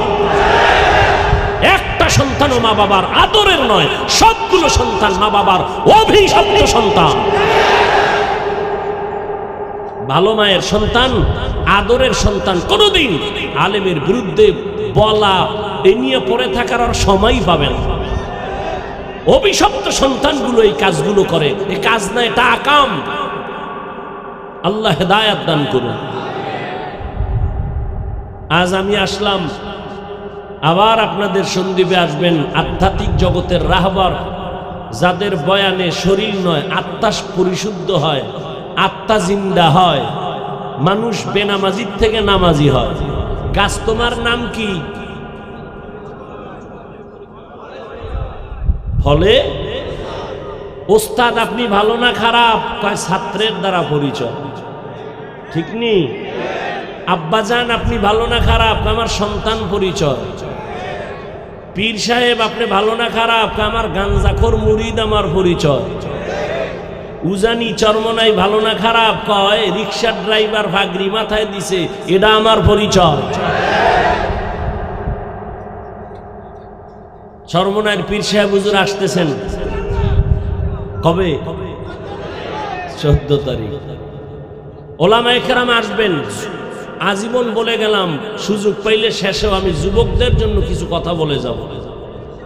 ও যুবক বাবারা, তোমাদের জন্য ওলামায়ে কেরাম ছাড়া তোমাদের আপন কোনো বন্ধু নাই, সব ধান্দাবাজ। তোমাদের কলিজার বন্ধু শুধু ওলামায়ে কেরাম। আমি কসম খাইলে এটা গ্যারান্টেড হবে, কসম খাওয়ার পরে বিশ্বাস না করলে তোর ঈমান নাই। আল্লাহর জাতের কসম, উলামায়ে কেরামে জাতির কলিজার বন্ধু, নিঃস্বার্থ বন্ধু, আর বাকি বন্ধুরা সব স্বার্থপর আর ধান্দাবাজ। উলামায়ে কেরাম আসবে, দেখা হলে দোয়া নিবা। যুবকদের বলছি, খবরদার, মা বাবার দোয়া নিও। তুমি ডাক্তার হও, ইঞ্জিনিয়ার হও, প্রফেসর হও, বেয়াদব হইও না। আর সম্মানের জীবন যদি চাও তাহলে দোয়া লাগবে, কোনো মাস্তানিতে চলবে না। কি লাগবে? দোয়া। তোমার জীবনের সফলতার দোয়ার প্রথম পুঁজি পিতামাতার দোয়া, দ্বিতীয় পুঁজি তোমার ওস্তাদের দোয়া, শিক্ষকের দোয়া, তৃতীয় পুঁজি মুরব্বী ওলামায়ে কেরামের দোয়া। তাদের দোয়া যেমন তোমার সফলতার পুঁজি, ঠিক বিপরীতে তাদের বরদোয়া তোমার ধ্বংসের পুঁজি। মা বাবার বরদোয়া একটা আগুন, শিক্ষকের বরদোয়া একটা আগুন, ওলামায়ে কেরামের বরদোয়া একটা আগুন। যুবকদের কাছে আমার জীবনের, আল্লাহ কতদিন হায়াত রাখবে জানি না, আমি জীবনে যত বয়ান করেছি করব, যুবকদের জন্য আমার জীবনের সব থেকে বড় বয়ান, মা বাবার দোয়া নিও। না পারলে পাও দুইটা ধরে বলছি, যদি বলো হাফিজ ভাই নিচে নাইমে আও, পাও ধরো, বলো আমি এক্ষণ নিচে নামবো। দুইটা পাও ধরে বলছি আমার কলিজার যুবকরে, মা বাবার দোয়া নিস। যদি নাও পারো, কথার কথা, বড় দোয়া নিবি না। আমার এটা তোর জীবনের, আমার জীবনের বড় বয়ান যুবক, তোমার জন্য। ওস্তাদের দোয়া নিও, যদি দোয়া নিতে নাও পারো, পায়ে ধরে বলে গেলাম, বড় দোয়াটা নিও না। ওলামায়ে কেরামের দোয়া নিও, মুরব্বির দোয়া নিও। যদি দোয়া নিতে নাও পারো, পায়ে হাত রেখে বলছি, বড় দোয়াটা নিবা না, মরার আগে ধ্বংস হয়ে যাবে। খোদার কসম ধ্বংস হয়ে যাবে। রসুলের হাদিস, আমি ওই বিষয়ে এখন বলবো না, বহু জায়গায় বলেছি। আল্লাহ হেদায়েত দিলে তো এক কথাই দেয়, আর কপাল যদি পুরে, আমি হাফিজুর রহমান কেন আর মক্কা মদিনার ইমাম কেন? স্বয়ং রসুল, যে রসুলের চেহারা দেখলেই জাহান্নাম হারাম, যেই রসুলের চেহারা দেখলে পেটের ক্ষুধা থাকে না, সেই রসুলকে 13 বছর দেখলো, রসুলের সামনে বসে বয়ান শুনলো, কপাল পরা কালেমা পড়ে না। নাম জানেন কি? এর নাম কপাল। 13 বছর নবীকে দেখলো, বয়ান শুনলো, কালেমা। অপরদিকে 27 বছরের যুবক তরবারি নিয়ে যায়, নবীকে জবাই করবে। কয় বছরের? জবাই করতে গিয়া তরবারি ফালায় আমারে কালেমার রশি গলায় লাগায় দেয়। এর নাম কপাল। আমার কলিজার প্রত্যেকটা যুবকরে আল্লাহ পাক ওমরের মতো কবুল করেন। আরো আস্তে করে বলে। এইবার আমি আলোচনায় ঢুকি যে আয়াত করছিলাম, তবে ডিস্টার্ব করবেন না, ডিস্টার্ব করবেন না, অনুরোধ। যদি আপনার বাড়ি যাওয়ার প্রয়োজন হয় তা আমার কিন্তু প্রয়োজন আরো বেশি, আমিও চাইরে দেব।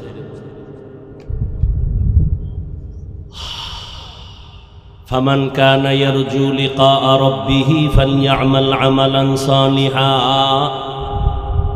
ওয়ালা ইউশরিক বিইবাদাতি রাব্বিহি আহাদা। ইখলাস, রুহানিয়ত এবং সবরের সাথে সহি নিয়তে, সহি তরিকায়, সহি কিছু কথা কোরআন সুন্নাহর আলোকে আমাকে বলার মতো, আপনাদেরকে শুনবার মতো দয়াময় আল্লাহ তৌফিক দান করুন। আল্লাহ বলেন, হে রাসূল উম্মতেরে বলে দেন, ও আল্লাহর গোলাম নবীর উম্মত, তোমরা যারা অন্তর থেকে তামান্না করো, আশা করো রবের সাথে মোলাকাত করবা, তোমাদের করণীয় কর্মসূচি দুইটা। ফালিয়ামাল আমালান সালিহা, এক নম্বরে তুমি নেক আমল করো, তবে সতর্কবাণী, ওয়ালা ইউশরিক বিইবাদাতি রাব্বিহি আহাদা, রবের ইবাদতের মধ্যে তুমি কখনো কাউকে অংশীদার বানাইবা না, শিরিক করবা না। রহমতের নবী হাদিস বলেছেন, ক্বালান নবী সাল্লাল্লাহু আলাইহি ওয়া আলিহি ওয়াসাল্লাম, আখলিস দীনাকা ইয়াকফিকাল আমালুল কলিল। পয়গম্বর বলেন, হে উম্মত, তোমাদের ঈমান ও আকীদা পরিশুদ্ধ করে নাও, অল্প আমল জান্নাতের জন্য যথেষ্ট হয়ে যাবে। তরজমা শেষ। আয়াত আর হাদিসের টোটাল তরজমার মূল থিম, মূল পয়েন্ট আমলের বয়ান। কিসের বয়ান? তবে এই বয়ানটা কার জন্য? যে রবের সাথে মোলাকাত চায় তার জন্য। যে তার রবের সাথে সাক্ষাৎ চায় না, অন্তত আজকের বয়ানটা তার জন্য না। নবী বলেন, আমল, অল্প আমল নাজাতের জন্য যথেষ্ট হবে। হাদিসের তরজমায় কি বুঝলেন? বেশি আমল নাকি অল্প আমল? এই জবান খুলেন। অল্প আমল নাজাতের জন্য যথেষ্ট, বেশি আমল আল্লাহ দেখবেন না। অল্প আমল নাজাতের জরিয়া হবে, তবে কোন আমল? যে আমলটার মধ্যে ইখলাস পাওয়া যাবে। মা মা'নাল ইখলাস? ইখলাস কি জিনিস? তাসফিয়াতুল আমালি মিন তালাবি আওয়াদিন ওয়া গারজি আরজিন ওয়া রুইয়াতি রিয়াইন। ইখলাস এমন আমল যে আমলটা পার্থিব উদ্দেশ্যহীন, একমাত্র আখিরাতের জন্য প্রদর্শনের ইচ্ছা মুক্ত আল্লাহর মহব্বতে যে আমলটা করবে, দুনিয়ার কিছু পাওয়ার জন্য না, কাউকে দেখাবার জন্য না, খালিসান লিওয়াজহিল্লাহি তাআলা, একমাত্র আল্লাহর জন্য। এই যুবকেরা ডিস্টার্ব করে কেন? এই বেটা, বসতে থাকতে পারবেন না, প্যান্ডেলে ঢুকছেন কেন? আপনি আমগো কত ভাইরা রাস্তায় দাঁড়ায় রয়েছে, এদের কাতারে দাঁড়াইতেন, ফাঁকে ফাঁকে বাইরে গিয়ে বিড়িটাই না আবার আসতেন। প্যান্ডেলে ঢুকছেন, এই কত মুরব্বীরা বসা আছে না, কথা বলেন না কেন? আলেম ওলামা নাই, এদেরকে ধাক্কাইয়া বের হইতেছেন, আপনার অন্তরে ভয় লাগে না? যদি আল্লাহ পাক বেজার হয়ে যায়, বাসায় যাওয়ার আগে কি হইব আপনার উপায় আছে না? আপনি বাসায় যাইবেন, আল্লাহ না নিলে কেমনে যাবেন? আল্লাহ না নিলে কেমনে যাবেন? অন্তর এত এত ছোট কেন?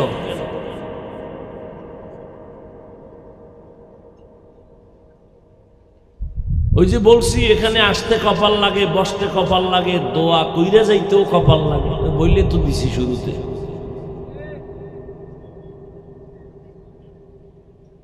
তো বেশি আমল আল্লাহ দেখবেন না, দেখবেন অল্প আমল। তবে কোন আমল? যে আমলটা একমাত্র কার জন্য?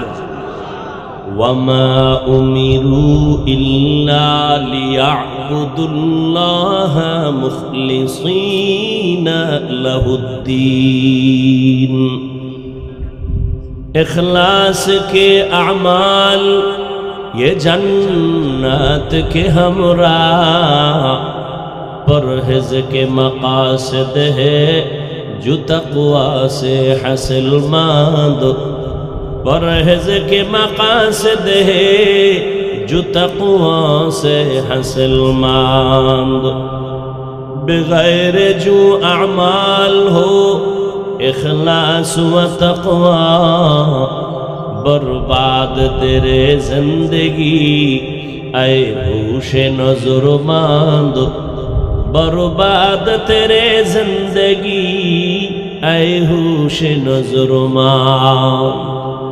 अमल से जिंदगी बनती है, जन्नत भी जहन्नम भी। अमल से जिंदगी बनती है, जन्नत भी जहन्नम भी। ये खाक अपनी फितरत में न नूरी है न नारी। ये खाक अपने फितरत में न नूरी है न नारी। আমল করার জন্য আল্লাহ উদ্বুদ্ধ করেছেন, তবে বেশি আমল লাগবে না।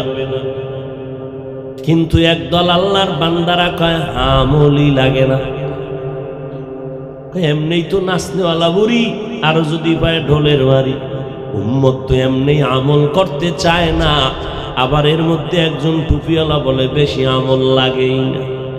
অথচ আল্লাহ পাক বলেন আমি মানুষ বানাবার একমাত্র কারণ আমলের পরীক্ষা নিব। আল্লাযী খালাকাল মাউতা ওয়াল হায়াতা লিয়াবলুয়াকুম আইয়ুকুম আহসানু আমালা ওয়া হুয়াল আজিজুল গফুর। আর একটা কথা কইয়ালাই ফাঁকে আধা মিনিট। এই কথাটা আজীবন মনে রাখবেন। বক্তা যত বড় এলেমওয়ালা আমলওয়ালা হোক, বয়ান ভালো মন্দটা বক্তার এলেম আর আমলের যাচাইয়ে হয় না। বক্তার বয়ান টোটালটাই ভালো হওয়া না হওয়া সব কিছু নির্ভর করে সামিঈন শ্রোতাদের অন্তরের মোহাব্বত আর আকর্ষণের উপর।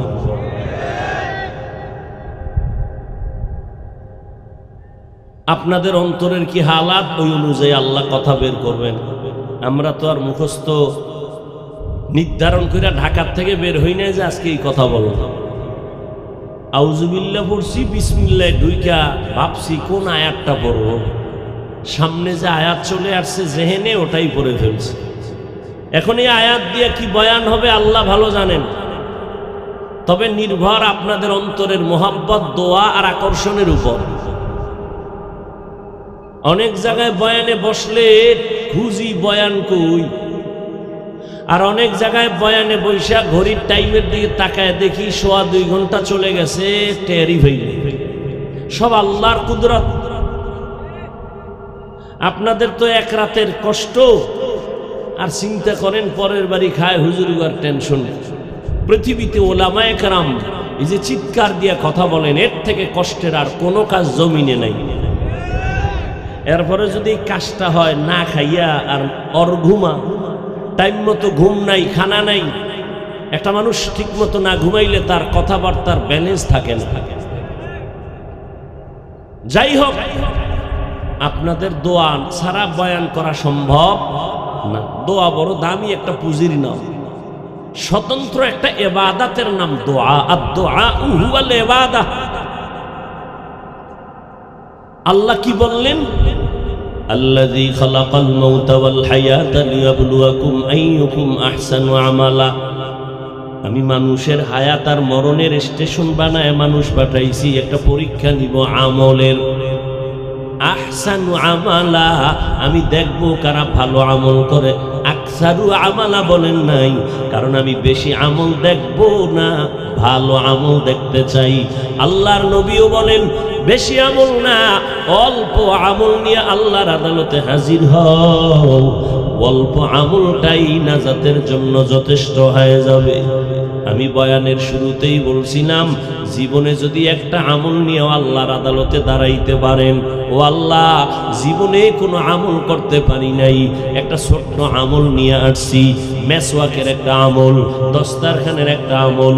ও আল্লাহ আমি কিছুই পারি নাই, তবে আমার কলিজা দিয়া পুরাটাই আমি তোমার নায়েব। নবীদের মোহাব্বতের উলামা তাদের দিল খুইলা মোহাব্বত করেছি। আল্লাহর জাতের কসম, উলামায়ে কেরামের মোহাব্বত তোমাকে জান্নাতে নিয়ে যাবে।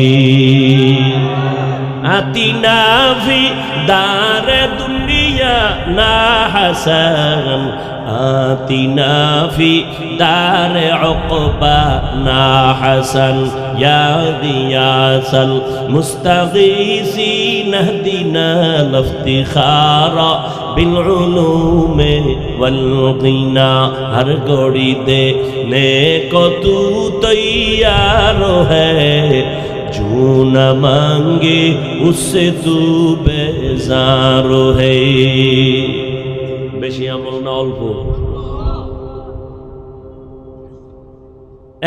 এক আল্লাহর বান্দি জীবন ভর গুনাহ করে করে জীবনটাকে নষ্ট করে ফেলেছে, পুরুষ না নারী। এক আল্লাহর বান্দি। ও সন্দীপের মুসলমান মা বোনেরা, মাইকের আওয়াজ পাইতেছেন রে মা? ওই জাহান্নামী আল্লাহর বান্দি জীবন ভর গুনাহ করেছে, এমন কোন গুনাহ নাই যে গুনাহ করে নাই। হঠাৎ ওই আল্লাহর বান্দি গুনাহগার জাহান্নামী নারী কোথাও রাস্তা দিয়া হেঁটে হেঁটে যায়, নজর করে দেখি রাস্তার কিনারায় একটা কুকুর জিহ্বা বের করে কান্না করে পানির পিপাসায় ছটফট করে। ওই জাহান্নামী নারীটার অন্তরের মধ্যে একটু মায়া লাগছে কুকুরের জন্য। ডানে বামে দৌড়াইলো, দেখিনি কুকুরকে একটু পানি পান করানো যায়নি। আল্লাহর বান্দি জাহান্নামী নারী গুনাহগার খুঁজে খুঁজে পার্শ্বে খুঁজে একটা পানির কূপ পাইল, কিন্তু আশ্চর্য পানি অনেক নিচে উঠাবার কোনো সুযোগ নেই, পাত্র নাই। আল্লাহর বান্দি পেরেশান হয়ে গেল, কুকুরের এই খেদমতটা যদি করতে পারি তৃপ্তি পাইতাম, কিন্তু পানি কেমনি উঠাই? পানি অনেক নিচে, পাত্র নাই। আল্লাহর বান্দির পায়ে ছিল চামড়ার মোজা। কি ছিল? চামড়ার মোজাটা খুলল, মোজা পানি উঠাবার জন্য যখন নিচে দিল, মুজার পরেও দেখে পানি আরো নিচে উঠাবে কেমনে, মুজায় পায় না। আল্লাহর বান্দির মাথায় পেঁচানো ছিল একটা বড় ওড়না।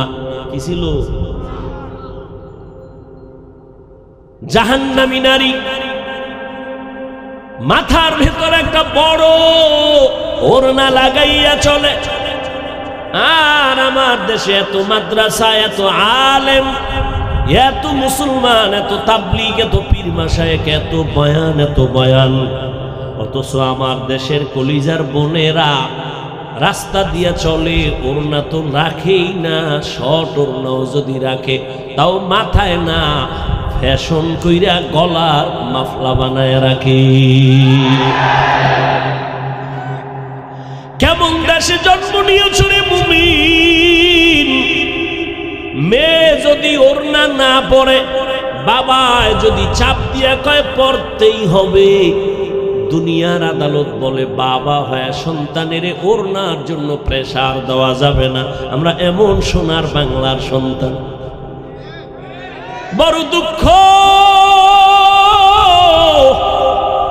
সন্দ্বীপের মানুষ যুবকেরা নাকে তেল লাগাইয়া ঘুমাও আর চায়ের দোকানে বইয়া আড্ডা দেওয়ার কাও স্বাধীন হইছে দেশ। হ্যাঁ, দেশ স্বাধীন হয়েছে বলে আড্ডা দিতেছ।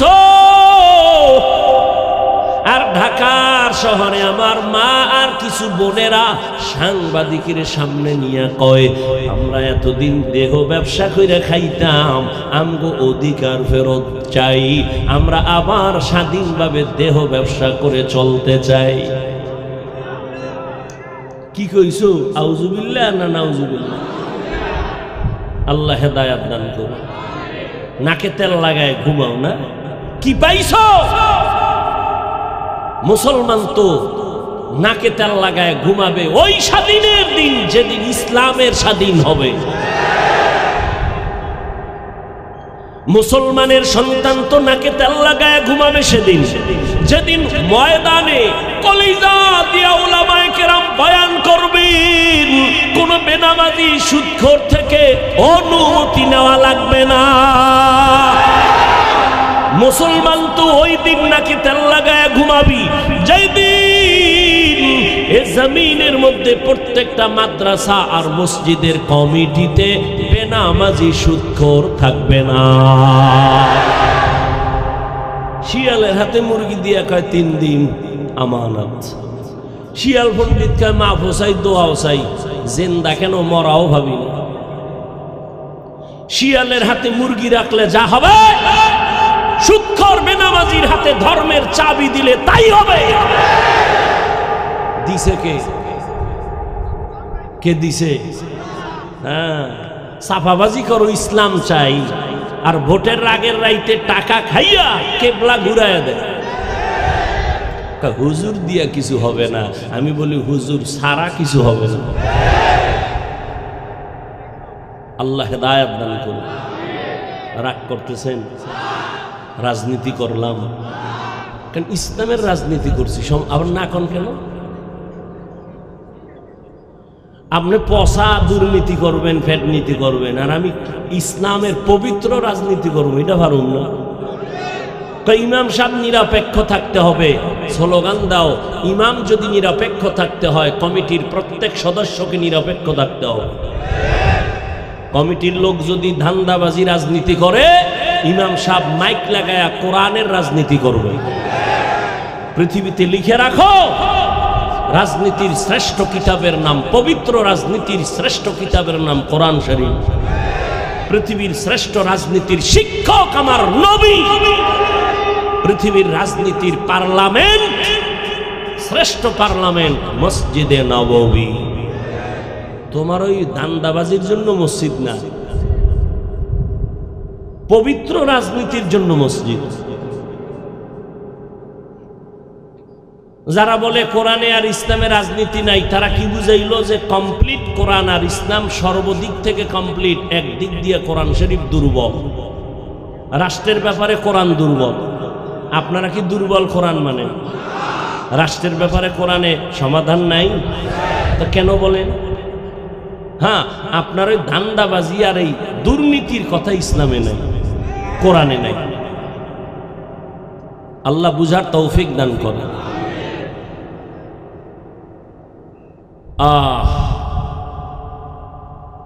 বেশি আমল না অল্প? আমল লাগবে না লাগবে না? আমল আরবি শব্দ, বাংলা অর্থ হলো কাজ। এই কাজ আবার 2 ভাগে ভাগ করা, ভালো কাজ আর খারাপ কাজ, নেক আমল আর বদ আমল। নেক আমল আর বদ আমল, ফরজ, ওয়াজিব, সুন্নাত, মুস্তাহাব, সুন্নতে মুআক্কাদা, জায়েদা, ফরজে আইন, আলাল কিফায়া, সবগুলো নেক আমল। হারাম, মাকরু, তাহরিমি, তানজি, শিরক, বেদাত, গুনাহে সগীরা, কবিরা সব বদ আমল। এই বদ আমল আবার 2 প্রকার, ফাহশা আর মুনকার। ইন্নাস সালাতা তানহা আনিল ফাহশাই ওয়াল মুনকার ওয়া লাযিকরুল্লাহি আকবার।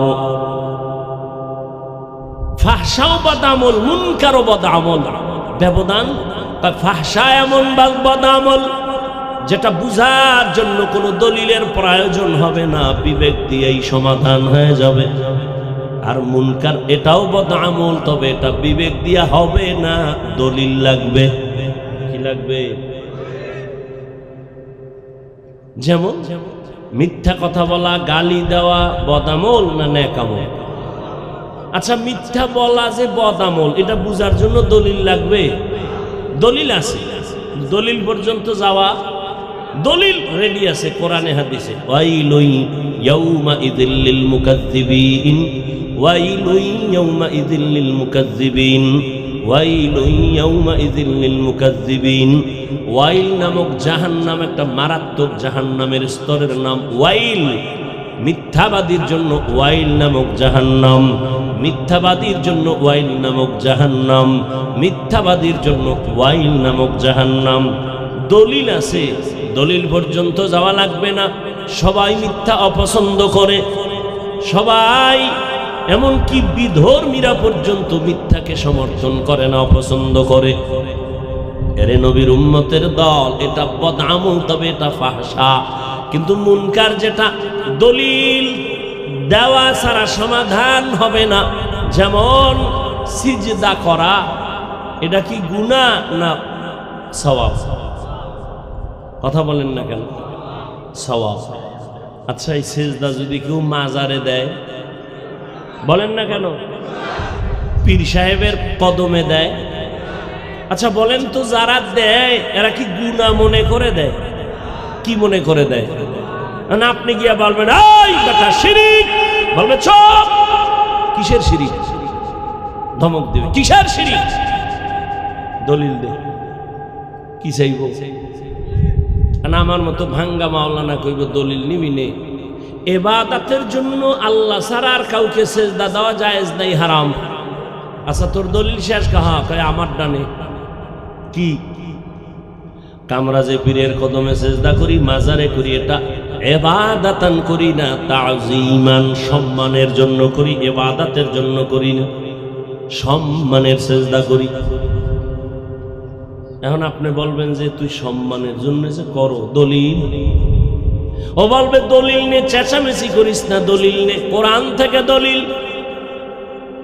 ইয়া আদম, আল্লাহ আদমের বলছে উসজুদু, ফেরেশতাকে বলছেন আদমের সিজদা করো, উসজুদু লি আদম। সমস্ত ফেরেশতারা আল্লাহর সামনে আদমের সিজদা করছে সম্মানের। আরো দলিল, আর একটা দেখ, আর একটা দলিল নে কোরআন থেকে। ইন্নী রাআইতু আহাদা আশারা কাওকাবান ওয়াশ-শামসা ওয়াল কামার রাআইতুহুম লি সাজিদিন। ইউসুফ আলাইহিস সালাম কি তার মা বাবা ভাই গিয়া সবাই সিজদা করেছে মিশরে, সম্মানের সিজদা করেছে, অতএব আমরা সম্মানের সিজদা করি। দলিল দিছে, আমি তো কাইত হয়ে গেছি। এখন ওরে আবার দলিল না দিলে সমাধান হবে না। ভালো রুহানি পাওয়ার আলা তখন বলবে তুই যে আদম নবীর দলিল দিলি আর ইউসুফ নবীর দলিল দিলি, বল তুই কোন নবীর উম্মত, আদমের না ইউসুফের? কি বলবে? কি বলবে? বলবে আমি আদম নবীর উম্মত না ইউসুফ নবীর উম্মত না, আমি মুহাম্মদের উম্মত। বলা মাত্রই কলারটা ধইরা বলবি কানে ধর, মুহাম্মদের শরীয়তে সম্মান আর ইবাদত বুঝি না, কোন সেজদাই আল্লাহ ছাড়া কাউকে দেওয়া যাবে না। যদি দাও এটা শিরিক। শিরিক কারে কয়? আল্লাহ যা পাবে একচ্ছত্র পাবে, এটা আর একজনকে দেওয়ার নাম শিরিক। সেজদা কে পাবেন, এটা আর এক জায়গায় দেওয়ার নাম শিরিক।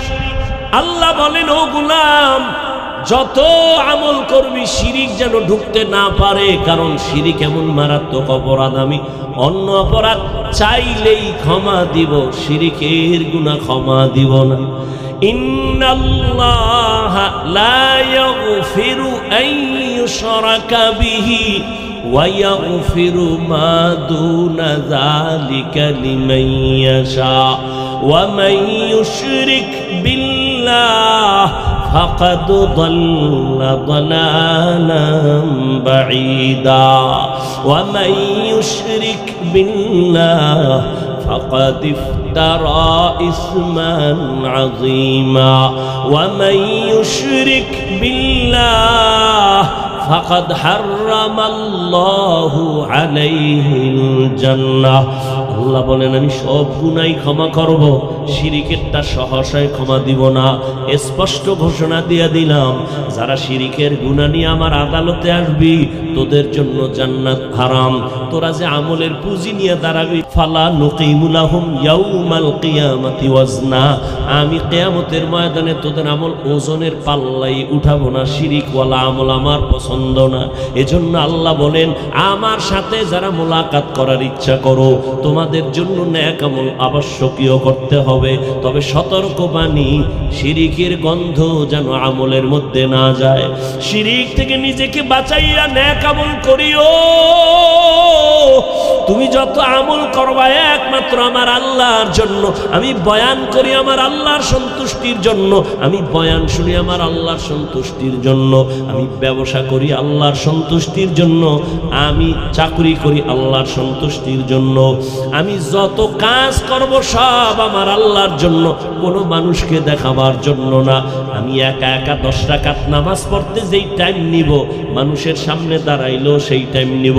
কিন্তু যদি হালাতটা এমন হয় একা একা নামাজ পড়ি 10 রাকাতে মাত্র 3 মিনিট, মানুষের সামনে যখন পড়ি মাত্র 4 রাকাতে 6 মিনিট, এই নামাজ তো মানুষের জন্য, এই নামাজ আমার আল্লাহর জন্য হয় নাই। এজন্য আল্লাহ কয় ওই কিছু মুসল্লিদের জন্য আমি ওয়াইল নামক জাহান্নাম বানায় রাখছি। মুসল্লি ওয়াইল নামক জাহান্নামে যাবে। মুসল্লি কোন মুসল্লি? কয় গতকাল জুমার মসজিদ এত মুসল্লি, জায়গা নাই, রাস্তায় যায় নামাজ বিছায় দাঁড়ায় গেছে। এরা কোথা থেকে আসছে? সব সুন্দরবন থেকে এখানে হাজির হয়ে গেছে জুমার টাইমে অতিথি পাখির মতো। এরা ফজরে কইছিল, আসরে কই গেল? এই মুসল্লিদের জন্য ওয়াইল নামক জাহান্নাম। আরাআইতাল্লাযী ইউকাযযিবু বিদ্দীন ফাযালিকাল্লাযী ইয়াদউল ইয়াতীম ওয়ালা ইয়াহুদ্দু আলা তাআমিল মিসকিন। পরের আয়াত কি? ফাওয়াইলুল লিল মুসাল্লিন, মুসল্লিদের জন্য ওয়াইল নামক জাহান্নাম। যারা ফজরেও নাই আসরেও নাই, জুমার সময় বিদেশি যায় নামাজ নিয়ে হাজির আছে না নাই? ঢুকছে সবার শেষে, শেষে আইসা ধাক্কাইয়া ধাক্কাইয়া সামনের কাতারে যায়, আবার সালাম ফিরাইলেই দৌড়। এমন জোরে দৌড় দিছে বাসায় গিয়ে দেখে আর একজনের জুতা নিয়ে হাজির। ধরা খাইলে কয় টেস্ট করলাম, ডোন্ট মাইন্ড। এই মুসল্লি কি করলো? ফরজ 2 রাকাত পড়লো সওয়াব, আর ইমাম সাহেবের সালামের পরে আরো 4 রাকাত না পইরা কবিরা গুনাহ কান্দে নিয়ে বাড়ি যায়। কেন? 5 ওয়াক্ত যে পড়ে না, তার অভিশাপ। মাকুন সুসুতি নামাজে পাঞ্জে গানা ফাওয়াইলুল লিল মুসাল্লিনাল্লাযীনা মুমিনারা ইনামাজে ইমদাদে দা ইস্তাঈনু আয়াতে কুরআবাখা আয়াতে কদ আফলাহারা ইয়াদ কুন গৌর কুন্দর মানিয়াজদেল সাদেকুন। ও সন্দীপের মা বোনেরা, জাহান্নামী নারী ওড়না মাথায় লাগায়া চলতেছি, মনে আসেনি? ঘুমাও, ঘুমাইও, কবরে ঘুম নাই। আর দুনিয়াতে যদি বান্দা একটু কষ্ট করে আমল করো, কবরে গিয়া জান্নাতের বিছানায় ঘুমাবা। ইসরাফিলের সিংহায় হুৎকার দিলে সজাগ হইয়া বলবে আমি মাত্র ঘুমাইলাম, ডিস্টার্ব করলো কে? আল্লাহ কয় হাযা মা ওয়াদার রহমান অসাদাকাল। এটা আল্লাহর ওয়াদা, রেডিও। আল্লাহর আদালতে যাইতে হইব। সবাই হাসরের মাঠে উলঙ্গ দাঁড়াবে নারী পুরুষ। জীবনে কি অর্জন করেছ রে যুবক? গোটা দুনিয়া যুবকের দিয়ে তাকাইয়া আছে। যুবক এই দেশের জন্য একটা রত্ন। একটা যুবকের মেধা আল্লাহ এই পরিমাণ দিয়েছে, যুবক যদি চায় তার আদর্শ দিয়ে গোটা দুনিয়াটাকে কন্ট্রোল করে নিবে। কিন্তু কপাল বড় খারাপ, গজবের মোবাইল দিয়া জীবনটারেই নষ্ট করে ফেলতেছ। সময় যখন আসবে তখন হারানো যৌবন আর ফিরাইয়া পাবি না। মোবাইলে কেড়ে নিয়েছে তোর যৌবন। খুশি না? মাইয়ায় কোরআন লইয়া শপথ করছে, কলিজার মাইয়া। ও মাইয়া কয় নাম্বারের শপথ করেন না জাননি? তুই যেই কয় নাম্বারের, তুই যদি 4 নাম্বার সিরিয়ালের শপথ করনেওয়ালা হও, তোর সাথে মেয়েটাও কিন্তু 4 নাম্বার সিরিয়ালের শপথ করছে। দানা কাটা হরি, তোর ঘরে যখন দানা কাটা পরি ঢুকবে এইখানে হাফিজুর রহমান রে কত গালি দাও, কিন্তু কলিজাটা দিয়ে বলতেছি বাবা রাগ করিস না। আসলেই তো আমি গালি পাওয়ার যোগ্য রে বাবা। আমি যদি গালি পাওয়ার যোগ্য না হইতাম আমার তো গালি দিতি না। আমি আসলেই তো একটা অযোগ্য বান্দা। এই চেয়ারে বসার মতো আল্লাহর কসম আমার মধ্যে কোনো ইলমের গন্ধ নাই, আমলের কোনো গন্ধ নাই। মাঝে মাঝে একা একা ভাবি যে আল্লাহ আমার এই চেয়ারে কেন বসাইছি। এক সাগর পাড়ি দিয়ে এখানে আসছি, আমি আর এক সাগর পাড়ের সন্তান রে বাবা। এই মানুষগুলো কেন আসছে তাও আমি বুঝি না, অথচ আমার কথায় কোনো কিছুই নাই, আমার ইলম নাই, আমল নাই। কেন আসছে তাও জানি না। আল্লাহর কাছে এখন শুধু একটাই দোয়া করি, মালিক তুমি আমার সম্মানের জায়গায় বসাইছো, গুনার কারণে ফালাইয়া দিও না রে আল্লাহ। সম্মানের জায়গায় বসাইছো রে মালিক, গুনাহের কারণে তুমি ফালাইয়া দিও না। ও কলিজার যুবক, পায়ে হাত রাইখে বলি, কলিজা দিয়া মোহাব্বত করি রে বাবা। আমি এখানে একটা যুবকেরও হুজুর বানাবার জন্য আসি নাই, ভয় নাই। আমি তোমাকে একবারও বলবো না তুমি স্কুল ছাইরা কলেজ বাদ দিয়া মাদ্রাসায় যাও, দাড়ি লম্বা করে তসবিহ হাতে নাও, পাগড়ি লাগাও, একবারও বলবো না। বরং আমি তোমার পক্ষে কিছু কলিজা দিয়া দোয়া কইরা যাব। আমি শুরুতেও বলছি, আবারও বলি, আমার দোয়া কবুলের খোদার কসম গ্যারান্টি নেই, তবে এই মাঠে বহু আল্লাহর বান্দা আছে আমিন খালি ফেরত যাবে না। আর এটা রসুলের কথা, একজন আর আমিন যদি মজলিসে কবুল হয় সবারটাই কবুল হয়ে যাবে। ও আমার কলিজার যুবক, ভালো করে স্মরণ রাখিস, আমার আল্লাহ কত দয়ার মালিক। ও আল্লাহর গোলাম, ওই আল্লাহর বান্দি জীবন ভর গুনাহ করিয়া ওড়না মাথায় নিয়ে চলে। ও যুবক, মুজার সাথে ওড়নার একটা মাথা গিরে লাগায় পানি উঠাইছে, মুজার মধ্যে পানি লইয়া দৌড়াইয়া কুকুরের পান করাইয়া দিছে। নবীজি সাহাবাদের সামনে এই ঘটনা বয়ান করতেছেন। হাদিস, নবী বলেন, সাহাবায়ে কেরাম জাননি এই মহিলা জাহান্নামী। ওড়নার ওই মুজার সাথে বেঁধে পানি উঠায় কুকুরের যখন পান করাইল, কুকুরটা প্রাণ ঠান্ডা হয়ে আস্তে ঘুমায়া গেছে। আল্লাহর নবী কয়, ওই মহিলা পানি পান করানো মাত্র কেমন যেন একটা গায়েবী আওয়াজ আসতেছে, কে যেন অদৃশ্য থেকে বলতেছে, ও আল্লাহর বান্দি, জীবনে যত গুনাহ করেছো, আজকে যে কুকুরের পান করাইয়া আরামে ঘুম পাড়াইছো, শান্তির ঘুম কুকুর ঘুমায়, এই একটা খেদমতের বরকতে আল্লাহ তোমার জীবনের সব গুনাহ মাফ করে দিয়েছে। আমল আমার মাওলার কাছে নিয়ে দাঁড়াইও, আমল আমার আল্লাহর কাছে আমল নিয়ে দাঁড়াও রে যুবক। আজকে আমিও তো তোমার মতো একটা যুবক সন্তান, প্যান্ট শার্ট টাই লাগায় যদি দাড়ি কেটে রাস্তায় ঘুরতাম, কেউ আমারে বাধা দিত না রে বাবা।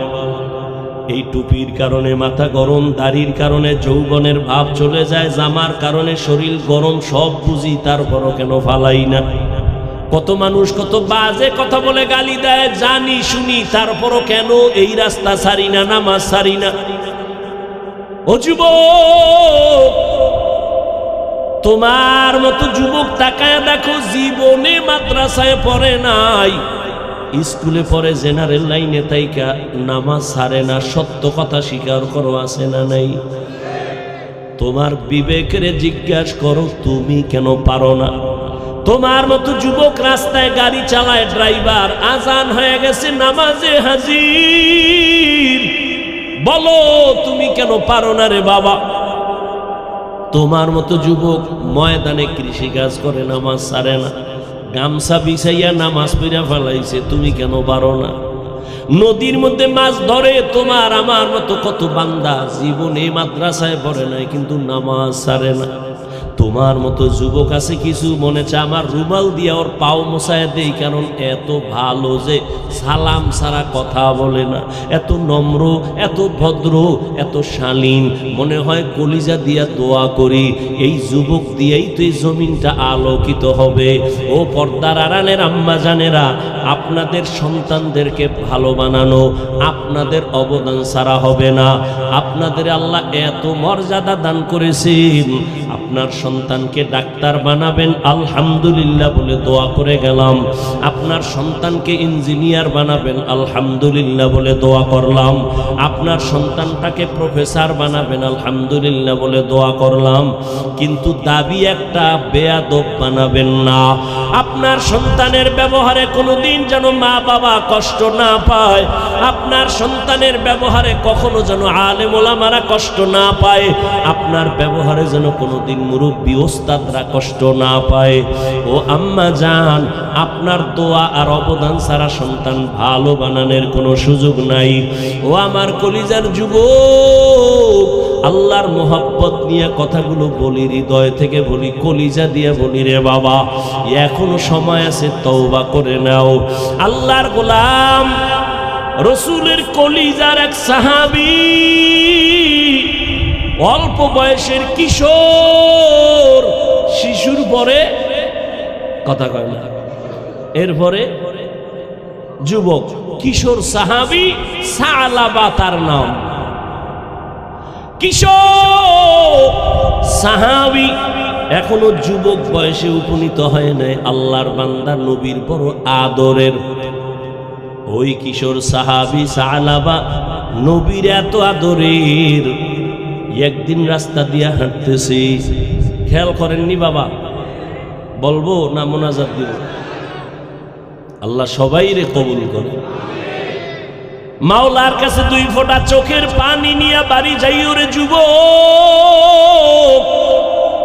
মনের প্রশ্ন করিস, এতগুলো মানুষ, মোনাজাতে অনেক যুবকের কলিজা ভাঙ্গা, চোখে পানি, অথচ তোমার চোখে কেন পানি নাই? মনে করিও আল্লাহ তোমার গুনার কারণে বেজার হয়ে গেছে। থানার মধ্যে পুলিশে আসামি ধইরা নিয়ে বেতের বাড়ি দেয়, কান্না নাই। আর ওয়াজের মজলিসে আল্লাহওয়ালারা বয়ান করে, 200 হাত দূরে বয়ে যুবক কান্না করে। একটু চিন্তা করো, ওরে মারলো কে? ও আল্লাহর গোলাম, আল্লাহর নবী তোমারে যে কি আদর করে গেছে তোমার তো মনে নেই। নবী বলেন, আমি এমন এক সমাজে আসছি, মক্কার মানুষগুলো এত চরিত্রহীন, এত খারাপ। ওই প্যান্ডেলে আল্লাহ আমারে পাঠাইছেন, চতুর্দিক থেকে আমার দুশ্মন বারে আর বারে, চতুর্দিক থেকে চায় আমাকে জবাই করবে, এত বিপদ। কিন্তু আমার কপালটা এমন করে আল্লাহ বানাইছে, সন্তান বিপদে পড়লে একটু আব্বারে টেলিফোন করে, আমি মোহাম্মদ এত বড় ইতিম, আমি আব্বাকে টেলিফোন করবো দূরের কথা, আমার বাবার চেহারাটাও দেখতে পারি নাই। আমার 6 বছরে আমি মা হারা, বড় অসহায়। আমার মা থাকলে কলিজা দিয়ে আমার জন্য দোয়া করতেন। ও যুবক, বাবার দোয়া ছাড়া আল্লাহর কসম আমি এই চেয়ারে বসতে পারি নাই। আমার মা বাবার দোয়া ছাড়া এই চেয়ারে বসতে পারি নাই রে যুবক। পায়ে ধরে বলি, তুইও কিন্তু পরীক্ষায় মা বাবার দোয়া ছাড়া পাশ করতে পারো নাই, বাহাদুরি করিস না। মা বাবার চোখের পানি আর দোয়া ছাড়া টাকার মালিক হতে পারো নাই রে সন্তান, গাড়ির মালিক হতে পারো নাই, সম্মানের চেয়ারে বসতে পারো নাই। ওই মা বাবার কত চোখের পানি।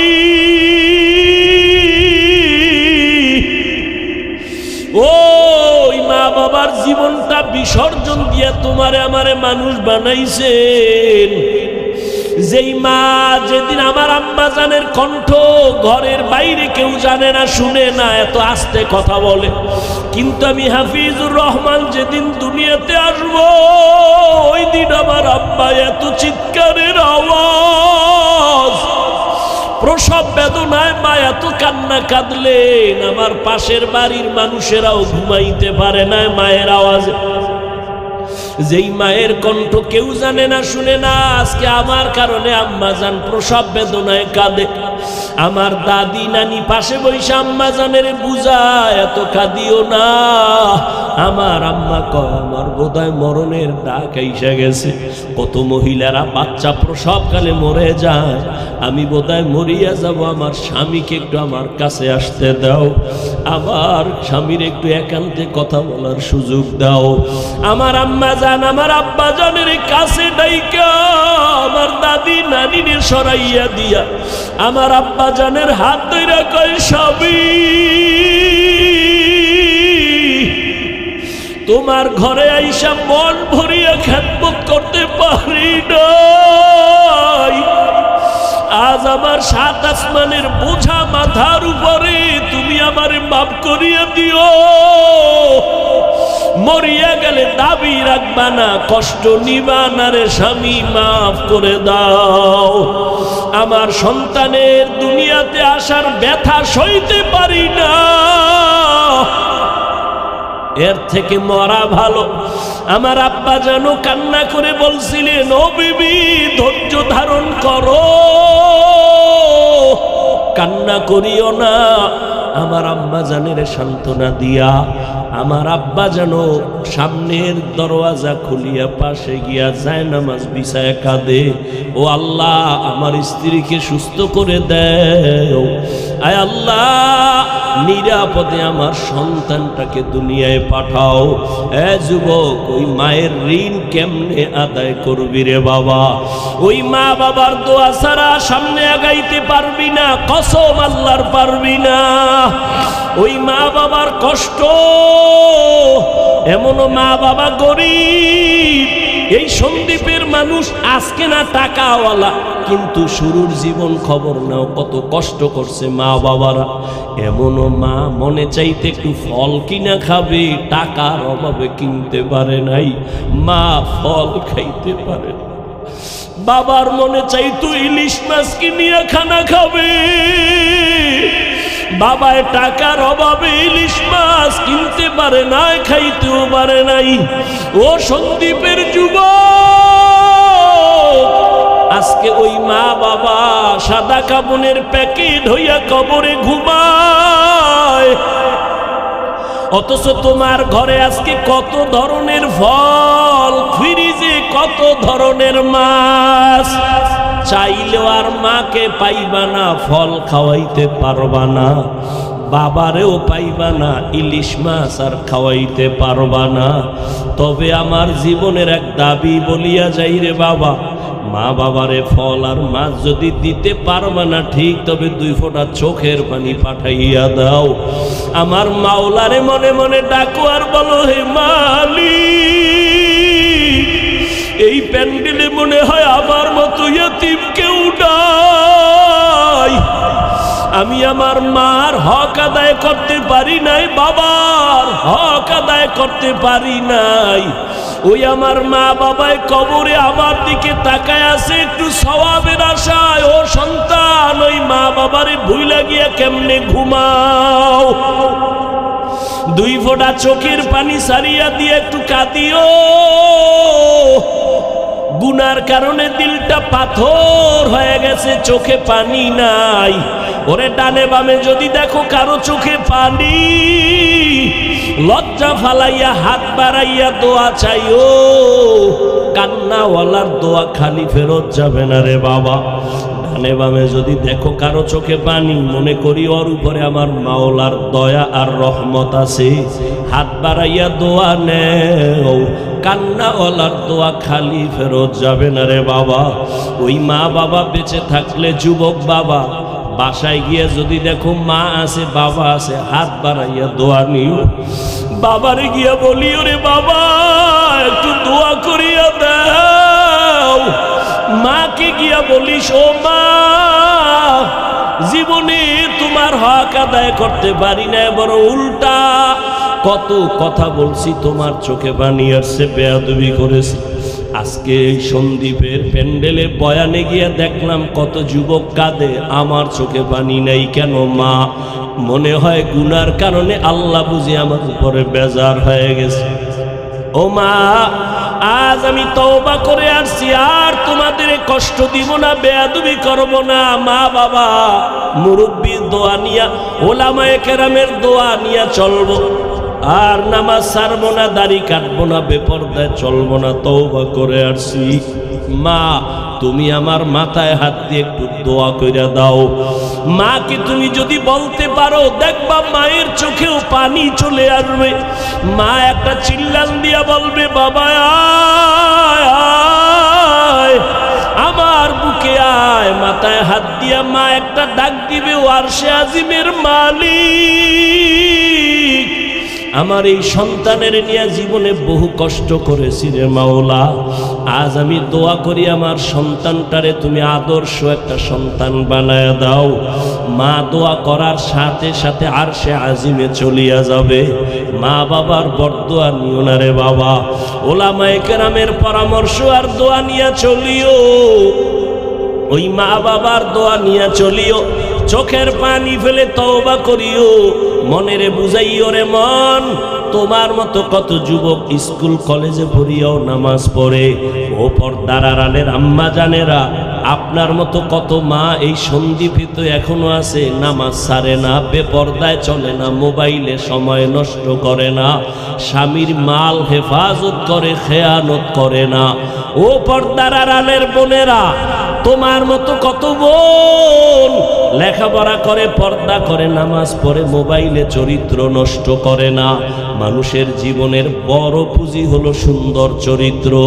ও বোনেরা, আপনারা কেন পারবেন না? এরে আম্মা জানেরা কেন পারবেন না? এখনো তো পারেন তওবা করে নিতে। আল্লাহর কাছে বলেন, আপনার মতো দামি মা আর কে হবে? আজকে এই স্টেজে কয়েকটা সন্তানের মাথায় পাগড়ি পরাইলাম, এরা কোরআন সিনায় মুখস্থ করে ফেলেছে। আজকে খবর নিয়ে দেখেন, ওদের মা বাবার মতো আনন্দিত জমিনে আর কেউ নাই। ওই মা বাবা আজকে হাফেজে কোরআনের মা বাবা হয়ে গেছে।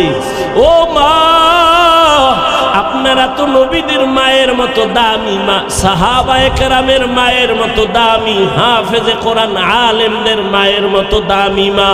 আপনারা তো খাদিজা রাদিয়াল্লাহু আনহার মতো নারী, ফাতেমা রাদিয়াল্লাহু আনহার মতো দামি নারী, আয়েশা রাদিয়াল্লাহু আনহার মতো দামি নারী। আপনারা তো ইসমাইল নবীর মা হাজেরা আলাইহা সালামের মতো দামি নারী। আপনারা তো ঈসা নবীর মা মারিয়াম আলাইহা সালামের মতো দামি নারী। এই জমিনে আল্লাহর এক বড় দুশমন ছিল ফেরাউন। আপনারা জানেননি সেই ফেরাউনের স্ত্রীর নাম কি? ও পর্দার আড়ালের আম্মা জানেরা, কত বড় বেঈমান ফেরাউন, তার স্ত্রী আসিয়া আল্লাহর কত দামি বান্দি হয়ে কবরে গেল। রহমতের নবী বলেন, কিয়ামতের দিন জান্নাতের ভেতরে আসিয়ার সাথে আমার সাথে বিবাহের বন্ধন হয়ে যাবে। ও আম্মা জানেরা, ফেরাউনের ঘরে থাইকা আপনার ওই আসিয়া আসিয়া কত আল্লাহর মুহাব্বত নিয়ে গেলেন।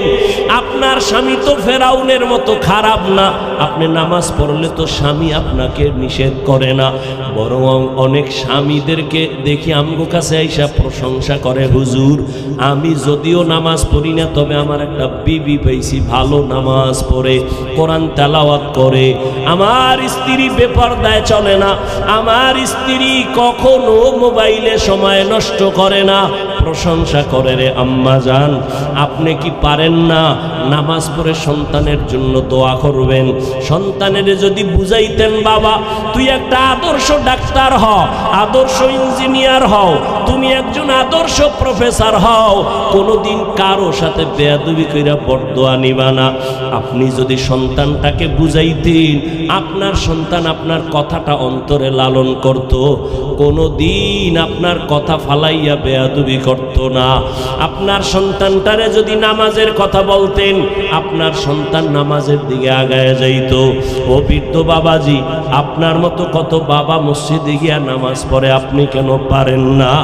আল্লাহর কাছে তওবা করেন। ও মা বোনেরা, এখনো সময় আছে, তওবা করেন। মনে মনে আমার আল্লাহকে বলেন, হে মালিক, জীবনে আর কোনোদিন বেপরদায় চলবো না, গুনাহ করব না, নামাজ ছাড়ব না, স্বামীর মাল নষ্ট করব না, হেফাজত করব। ও যুবক বাবা, এখনো সময় আছে, তওবা করে নাও। আমি বয়ানের শুরুতেই বলেছিলাম, জানি না কার কপাল খারাপ আর ভালো।